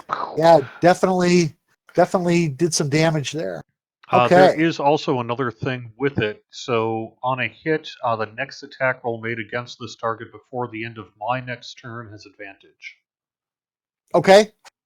So ghoul number 2. Keep that in mind for ghoul number 2. All right. Sahba, you're up. All right. So Beavis tosses me in. Okay. Go ahead and make I'm assuming a dexterity acrobatics check. You don't have to roll. Okay. Anything but a failure. 1 is fine. You're good. So that would be 1, 2. So you got 2 movement. You got But I went this way. okay, and you can do that. You can do the corner. That is considered a 2, correct? So what do these two guys look like? Ghoul 1 and Ghoul 2 after Fenicus and Jerry attacked them. It looks like Jerry took some serious damage. He's got burning white flames coming off him, and the ghoul screeching. Ah! Fen got a good cut with his blade, but his is still standing. Okay, I'm gonna go over here. A little smaller. Okay. I'm gonna Go- attack that guy. Okay, go right ahead. They now know you're in the room, but they're not going to get attacking while out of ammo. You can't attack with your bow from that range. I'm not trying to. It's a dagger. Okay. Now remember, you can fight two-handed. 2 weapons. 2 weapons. 2 weapons. Yeah. Yeah. So See, I'm dragging the dice from the dagger one. Yeah, there's when you have a weapon like that, there's actually a melee attack and a ranged attack. no, you actually have a short sword too. I thought you were going to fight short sword dagger. Oh yeah. Okay. So short sword. Yep, there you go. Perfect. And the dagger, yeah, there's All one right. that's like a sword and one that's like a javelin looking thing. Yep. And so take the sword one and roll that. Yeah. Right. So for the dagger, see where it says 1d6 plus 3 piercing. Just grab that and drag that on top of the ghoul. Perfect. Okay. Now for your offhand attack, you use the offhand dagger because the Right. damage is different. So attack that one. Look at that. She's a natural, guys. All right. And go ahead and roll the damage on that. Okay, perfect. Nice. Nice. So Yeah. definitely put a few points into that one. All right, and then No, since they didn't know I was, when did they figure out we were there? Because I get sneak attack damage. That's a great question. You could have just attacked the ghoul 1, and you would automatically get it. Yeah, see, if you attack one that somebody else in your party's attacking, you automatically. But if Yeah, the one I attacked doesn't know I was there until I started attacking, wouldn't I get the sneak attack damage? Yes. I'll tell yes and no. I'll tell you what. Why don't you make a hide roll for me? If you beat my perception, I'll give it to you. Okay. So Okay, hide's not my list. Stealth. stealth. Sorry. Stealth. Okay. Ooh, I rolled terrible. And you rolled awesome. So, okay, so go ahead and add it for the short sword for your main attack. All right. So just and actually, it's really hard to do. Just roll in the chat, and I'll manually apply it. Okay. To guys. So 3 more. Oh no, 6 more. Okay, so and that is ghoul number 3. What does he look like now? He looks like he's more than moderately wounded. So you're doing some good damage to him. Okay, and then Draculetta. All right, I'll go in the window. All right, give me a strength or a dex. Mm, And I'll definitely give him a hand. Anything but a complete failure. You want a strength or a dex? All right. Well, hang on. What do you have? Do you have? You don't have either. So which is better? Yeah, Dex. Dex. Yeah, gonna say dex. Definitely. Just do a dex acrobatics. Okay. You have to roll. Man. Nice. You step on Beavis's head. His helm goes under his eye. God, get off me, Drac! and you stumble inside of the house. Okay, so that's I'm going to count that as one extra movement. So you got 3 movement. What else? All right, I'll go 1, 2, 3. I'll go right here. Right in front of Jerry's witch bolt. Okay, No, mine's a guiding bolt. or guiding light. bolt. Okay, But Yeah. it means that you have advantage. if Really? you're physically attacking. Oh, so my spells don't count for physically attacking. It just says the next attack roll, thanks to the mystical dim light glittering on the target until then. Yeah, so it's any sort of attack roll, yeah. If you want to Eldritch Blast it, that is an attack roll, so it would have advantage. Yeah, I was thinking of either Eldritch or Witch Bolt. I wasn't sure which. I'll just do Eldritch. Okay. And then how do I get? Is it the Advantage? Click the advantage in the bottom left corner there. Oh, advantage? There it is. Yep. Okay. Gonna Eldritch Blast. Holy, Holy crap! man, that's like the second in a row, isn't it? Yeah, it is. Boy, that's it. You're not streaming this anymore, Drake. I'm shutting you down. There's my damage. Okay. Your Actually, should have been 2d10. Crit. No, he. Let's see. I think it applied it. It didn't matter. He was over with the regular Okay. damage. But yeah, you basically Jerry stuns it with his guiding bolt, and you put your hand up next to its skull and just go. All right, Gooey. and then Beavis, what do you want to do for? Climb in the window. Okay, because you got nobody to stand on. This is a what do you got better? Strength? Athletics? Oh, Okay. yeah. I'm freaking Alright. super strong. All right, DC 8 or better. Oh! Holy cow. You got an 8. Thanks to that Yeah. proficiency. Oh, that's barely. You know what? You almost didn't make it in because Drac stepped on your helmet. My helmet's in my eyes. Yeah, your helmet's in your eyes, and you almost couldn't stand. So, all right. So 1, 2, 3. Then I'm going to go right here. Then I'm going to go right freaking there. Can I fit in between them, or is that not a spot? Nah, that's not really a spot. Okay, so I'll just go And there. Actually, this guy should be more like right here. Okay, so I'll just go right here. And whack on ghoul number 3. Okay. Nice big overhand slash with them all.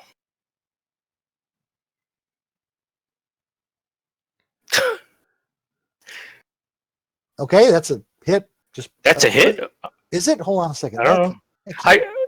Oh, that's right. No, they got a crappy hit armor class. That is correct. Okay. Wow, really? Nice. Yep. I bet the AC is 9. And I'm going to smite his ass. That's still up. I'm going to smite him. Oh, you're gonna add the smite? Can you Oh, do- yeah. All right, you can do that after the attack, correct? Yeah, after the attack roll. Okay. So he's doing a smite evil, and you can choose to do that after. Oh, Yeah. crap. You know what? I forgot. I've got great weapon fighting. So I could re-roll 1s and 2s on the damage dice. Oh, wow. So there we go. So it's 12 instead of 6. Oh, geez. Well, actually, okay, that is gonna drop him. Minor rules player thing at playing for the No, mission. You do get to call your smite after your attack, but before you roll damage. I was just thinking about that, whether that was true or not. yeah, after your hit. After your hit, okay. But before the damage. Yes, Yes. So you can't roll damage and then because you rolled low, you correct. apply your smite. Yeah. So Okay. it's still going to be wasted because Yeah. Okay, so after that, all right. So then that's the end of that round. God, you guys are killing my ghouls. Fenicus.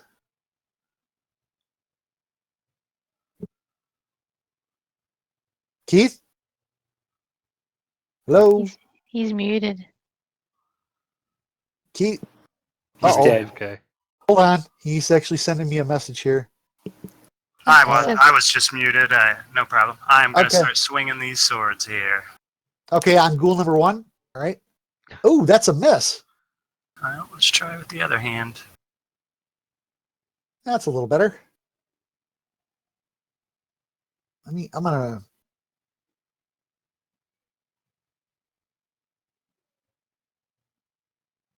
All right, and yeah, he's still up. Wait a minute. Did that one not a? Oh, the first one you missed. Second one. Okay, perfect. Yep. Nope. That's good. Okay. Beavis. Oh, top of the order again, huh? Yep. So I'll jump right there and smash that guy in the face. Okay. I duck. Yeah, it could be ghoul brains hitting everybody here. See, it doesn't say if it hits or misses. Yeah, it does. I can see. You can see, but we can't. So yeah, I'm like, that's a hit. okay, well, I'm gonna smite him too. Okay. Yeah. That. Well, hang on. So that was the regular damage. So then, where's your Mhm. smiting damage? Right. So I'll mark the spell slot off, and he's undead, right? Correct. So he takes this much more damage. Nice. He has Take one. that. He has one hit point left. Oh, you. Oh, man. So close, but yet so far. Yeah. Yep. Not quite. Okay. So now on the ghoul's turn, 2 more. Oh, see, it won't let me do it. I thought it would let me add 2 more to the combat tracker. I guess not. 2 more ghouls come up the stairs behind Jerry and Drac, because these are stairs here. Oh, it's or that's no, those aren't stairs. Yeah, those Yeah, are they are. stairs. Those are stairs. The other ones aren't. Okay, so Jerry and Drac make perception rolls. And actually, you too, Fenicus. In the tower or in the chat? In the tower, please. Tower, okay. And then I'm going to roll some stealth roll. Okay, perception.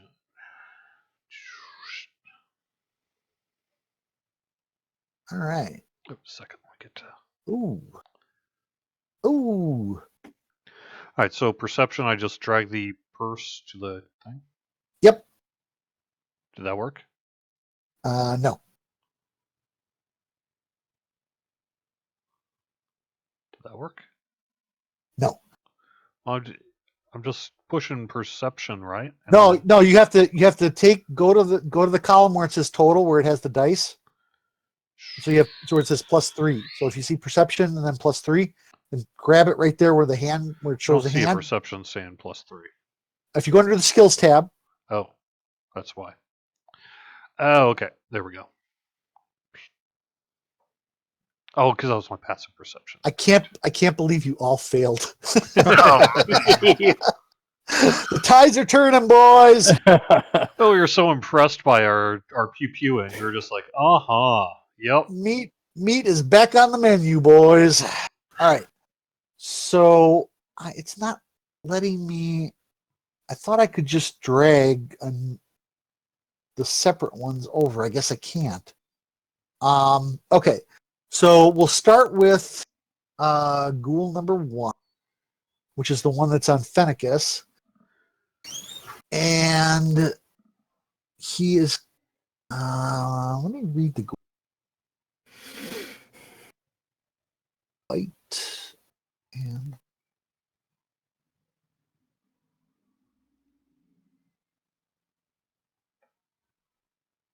okay, so he gets.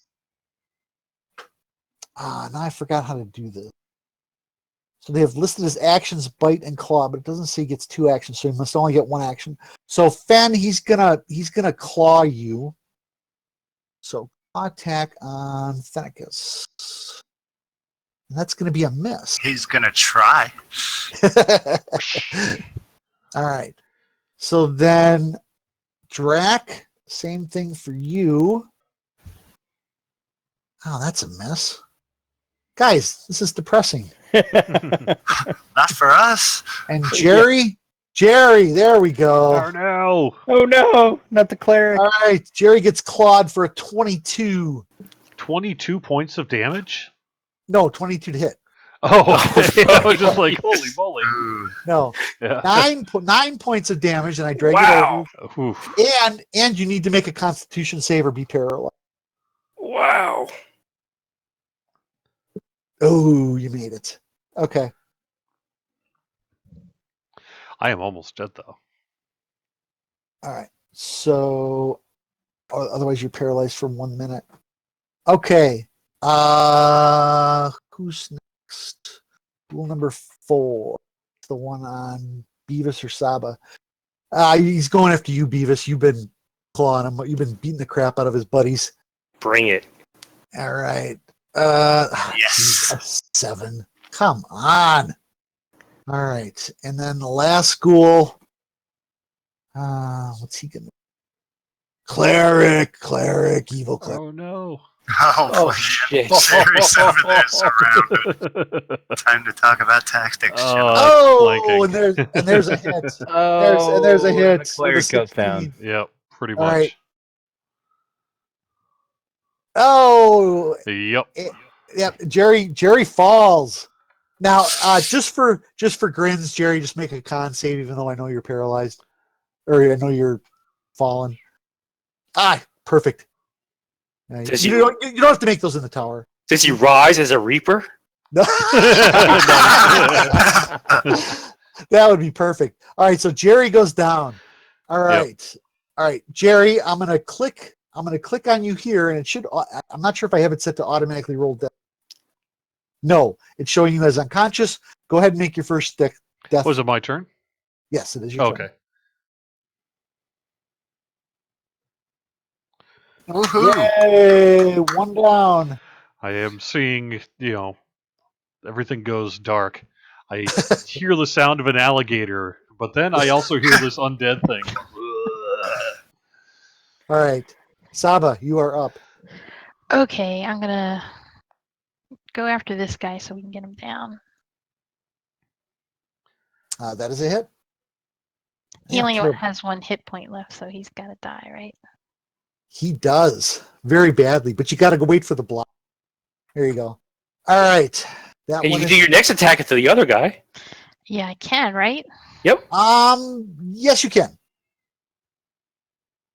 You switch over with the dagger and you stab him in the Nice. side. Stab, Very good. stab. Man, you're just very competent. Stab. You stab that. You are one ghoul for a- competent rogue. And Yep. a D6 sneak attack. That is correct. All right. You're just like martial arting it here. Oh, that's terrible. It shouldn't be +3 though. Yeah, it should only be 1 point of damage. Which so- one is that? Ghoul number 1. Yeah, ghoul number just roll the 6-sided and then I'll add. Oh, got it. So I would So- just do So that's this 4. No, I'm taking no. I'm just practicing. Oh, okay. All right. So yeah, ghoul number. Yeah. All right. So that was Sahba. Drac, you suddenly have a lot of ghouls around you. I noticed that. I mean, granted, they're not so much paying attention to you, but Well, there's hopefully about to be 1 less ghoul around me. I am going to Eldritch Blast him, but I'm going to do a repelling blast on the one that is in front of me. Which one? Put your arrow towards the one you're doing there. Oh, sorry. I rolled it before I did it. Sorry. On Him. the chair. Oh, okay. Okay. So you're doing the full blast.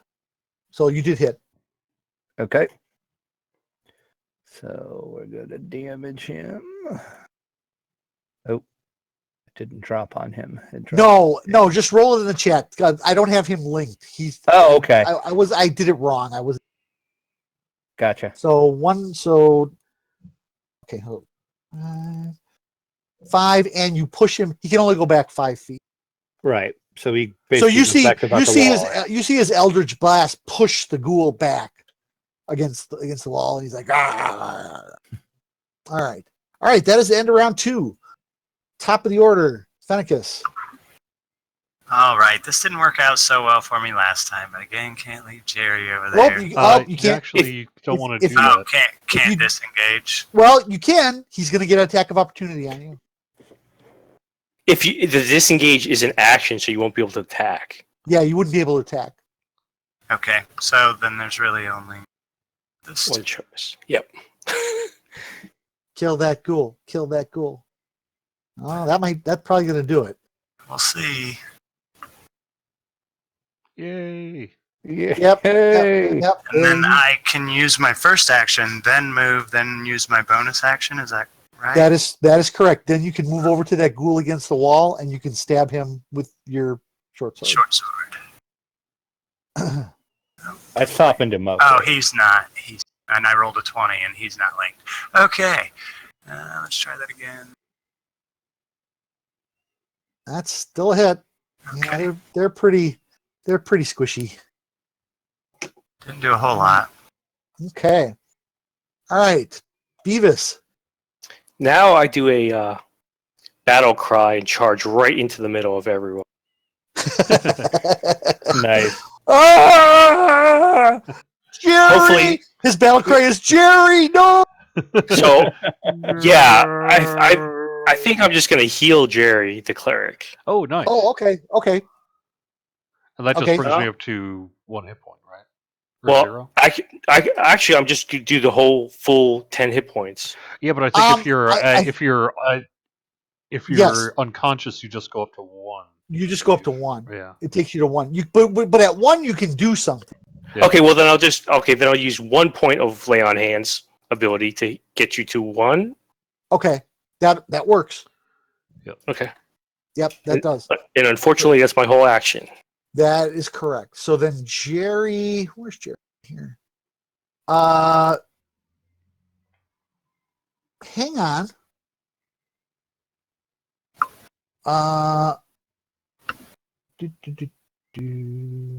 Jerry, your maximum hit points are wrong. Well, I'm 2nd level. Yeah, but you don't subtract one from the other. So how many hit points? I have 10 wounds, max 11. Your max hit points, It's Should more be. than 11. you can't be more, your max hit points are more than 11. It should have to be a 6 anyway. Is that right? So your first, it'd be 10 at first level. Then at 2nd level, it would be another 6. So your maximum hit points are 17. Okay, but that's not. I just added based on what I had. Right. Because But I if just you rolled a 1d. What, 1d8? I can't remember. 8, correct. And if you, oh no, wait, 15, not 17.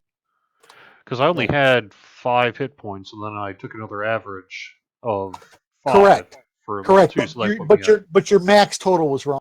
That Okay. so if you have that's where to put you at 1 hit point.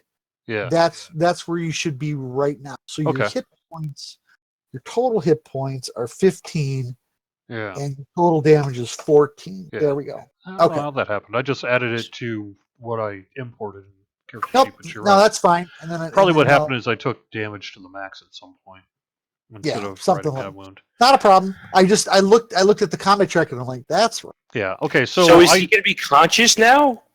yes, I am Before I Yes. get conscious. Oops. No. He did take more than 15 hit points, so he went unconscious. Yeah. Okay, So- and I Now can't bring him up above 1 hit point. Yep, and now you're conscious, Jerry. And now So I you don't can have heal myself. Well, it's not your turn. It's not your turn yet. Oh, I thought it was. No, the ghouls go. The ghouls go after Beavis. Okay. So, all right. So, let's see.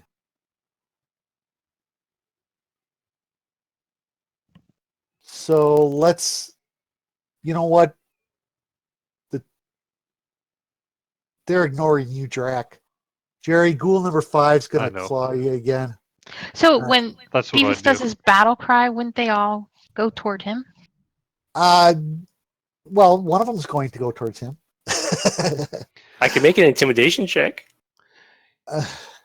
Maybe. No. No. The I one, am the plate of cookies that he wants to grab Yes, on he his is- way he is out. the- So, he is the lawful good. Yeah, that's Exactly. They're gonna go right for the him. lawful good plate of cookies whose name is Jerry, and he's gonna claw. Blah. Oh, Jerry, that's a hit. well, at the very least, I'm just probably down then. Blah. Yep, he went back down, and We all look over. Cleric's down again. cleric down, red flag. All right, Beavis, the one that's also flanking Jerry, he's gonna try and claw you. Come on, dice. There we go. And you take a 9 points of damage, and Wow. let's see a Constitution save, my friend. Con save. No problem. Maybe. Oh, just barely. You got it. Okay. All right. And then Fen, the other one is gonna turn his sights on you, and that's gonna be a mess. So now, Jerry, you're unconscious again. Death save. Death save. Oh no! One!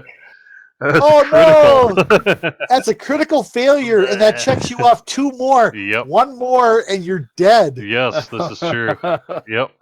Oh, here we Oh, go. No. All of a sudden, you hear Homer Simpson. Here we go. All right, Sahba, you're up. You see Jerry.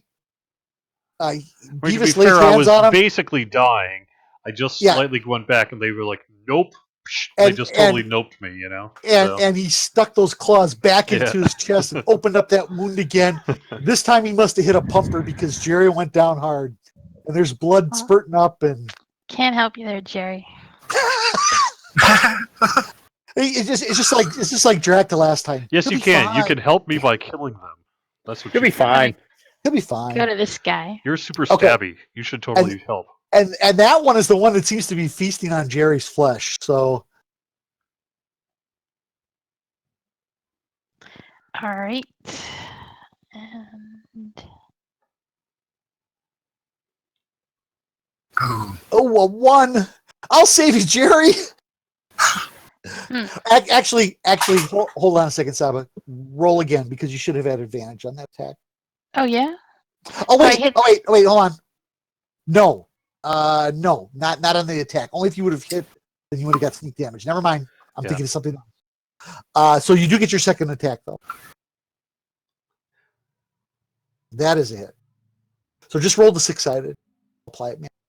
Well, this I get 2 attacks, so this is my dagger, Oh, roll 4-sided then. Yeah. Okay. and then I get my 6-sided. No, you only get the sneak attack on your primary. No, you actually get to pick which attack it goes on. So if you miss with the first one, then okay, go ahead. You could Roll do it on the second one, yeah. Yeah, roll the 1d6. That's 7 total. Yeah, you stab him in the gut. You missed with the short sword, but you got him with the second shot. All right, Drac. Drac, it's like you're not even here. They're not even looking at you. They're not even paying any attention to you at Wow. all. That's good. I wonder if it's something supernatural. Wonder if there's a reason why. All right. Good thing Eldritch Jerry's blast to the unconscious. face. Yeah, Eldritch exactly. blast to the face. That's right. Eldritch Blastman, the one that is nomming on our cleric. Sure, right to yourself there. Yep. Oh, that Well, that- it's a Well, it's about time you missed on something. Gonna say that was a crappy roll. That was a terrible roll. That was horrible. So round 3 is over. Fenicus. How close do I have to be to use Cure Wounds?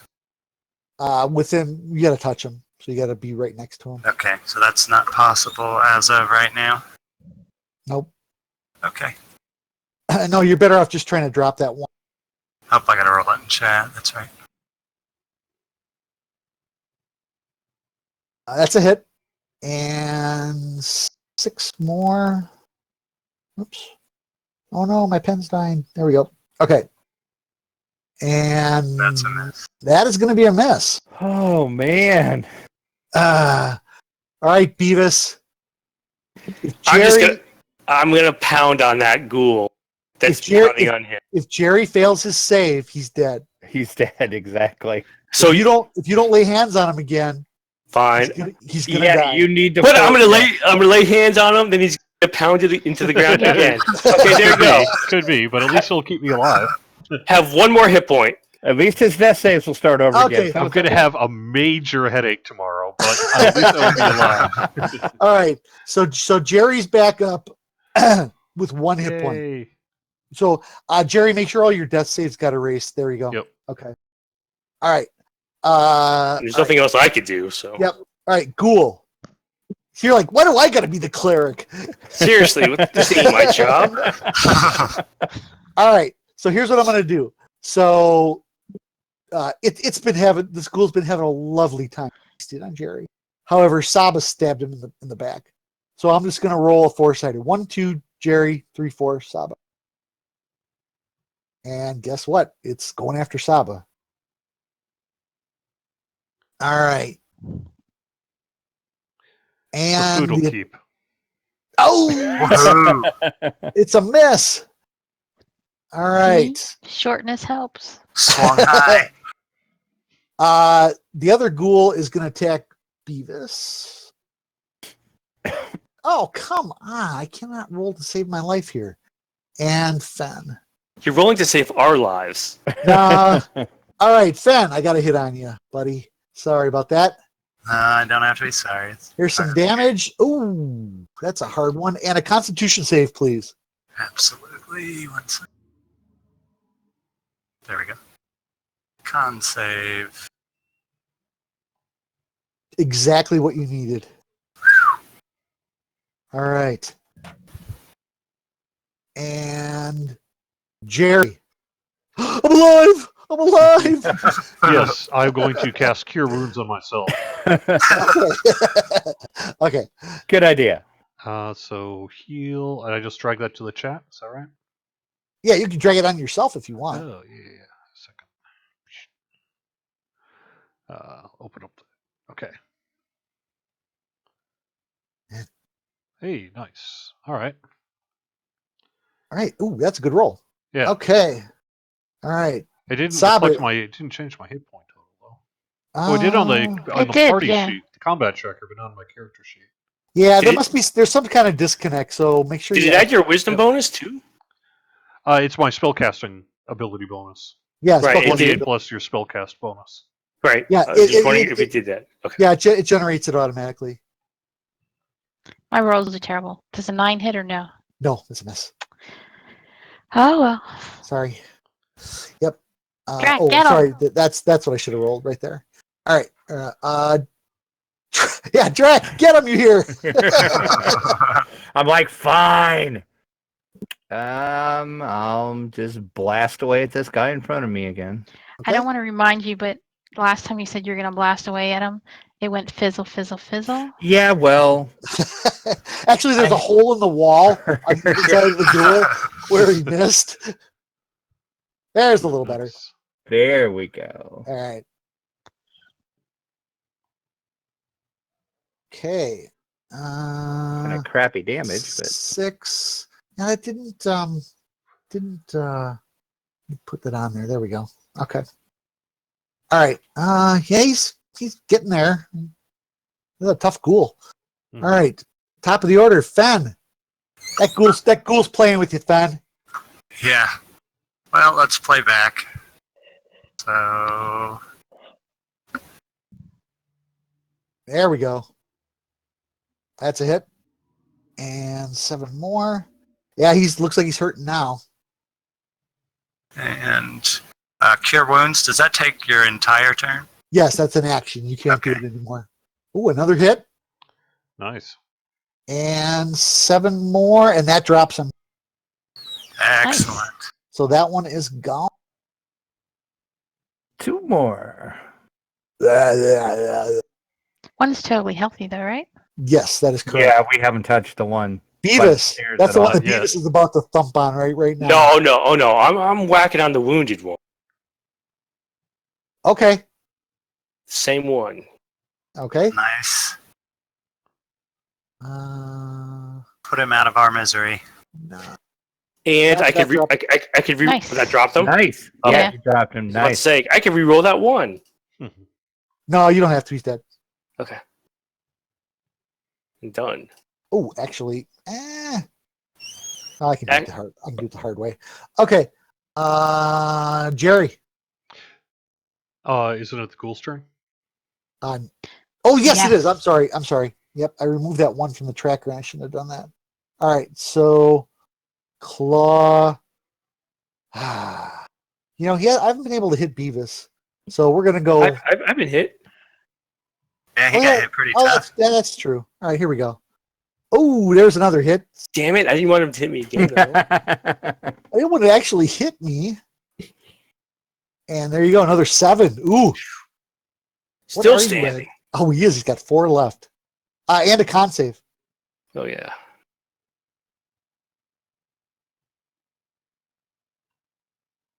Beautiful. Nice. All right. Laugh. All right. And now it's your turn, Jerry. So I'm tempted to take out my anger, but at the same time, I know that I've seen Sahba get stabby and just drop them left and right like flies, and Drac use an Eldritch Blast. So I think I'm going to disengage, and then I'm Okay. going to just move out of the way. Okay. You can actually take that corner move too. There you go. Yep. Okay. So while the ghoul was distracted trying to eat Beavis, you ran for the hills. Yep. See ya. All right. Sahba, you are up. All right, then I'm gonna move up here and get out my sword again. Oops. Hey, that didn't work. Oh, that's right. I have to roll it in here. Yeah, sorry. Yeah, it's not linked anymore. That is a hit. All right. And 7, and you do get a sneak attack damage because Beavis is right there. Right. Boo. And, All right, and then I'm gonna do my dagger.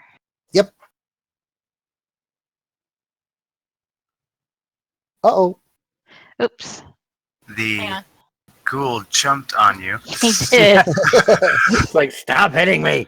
All right. Yep, that you're good. And 2 more. All right. A couple of good stabbies.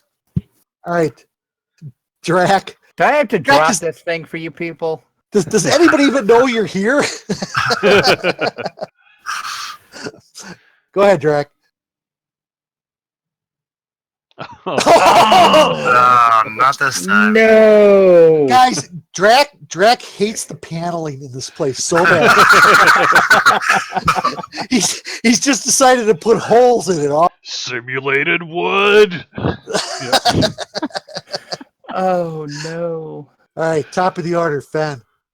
All right, so I will come here and say hello to this woman All right. and face it if I can. There we go. And Ooh. Just barely a hit, but good enough. we'll take it. Ooh, Oh, nice. Ooh, nice damage. Okay. That you got him a good one. Urgh, with the silver scimitar. I have And- seen enough of ghouls for today.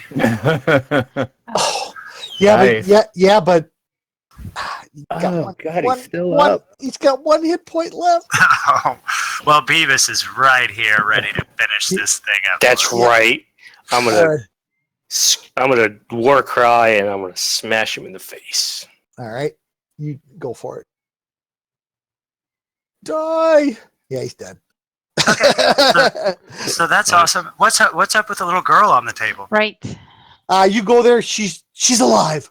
Oh, she's alive. She's just tied up, but she is alive.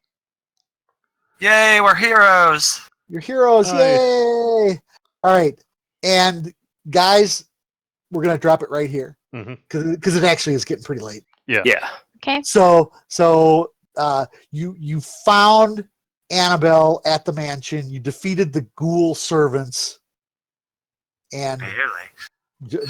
that's a Seriously. good fight. You guys took it to him pretty good in the beginning there, but It's a good thing. If those other two had shown up and we hadn't, we would all be laying down Yeah. right now. so right now, don't make any. So if you guys want to, so Jerry, I saw you doing some cures here.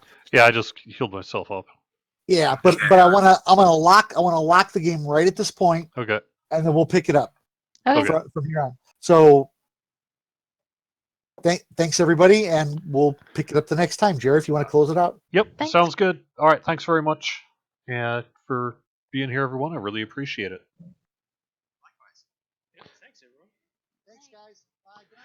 All right, that has been D&D Nights on DDOstream. It'll be back within the next couple of Sundays. Keep an eye on social media if you want to find out exactly when we're going live. Now, you can also find our full schedule over on twitch.tv/DDOstream. We do have shows pretty much every day of the week, including some of the fine folks that you heard here tonight. So thank you, Evilbeeker, Sahbajade, and the whole crew, Draculetta, and everyone else for being here tonight. Thank you for being in chat. Hope you enjoyed it. Give us your feedback if you'd like to, and we will see you soon. Bye-bye.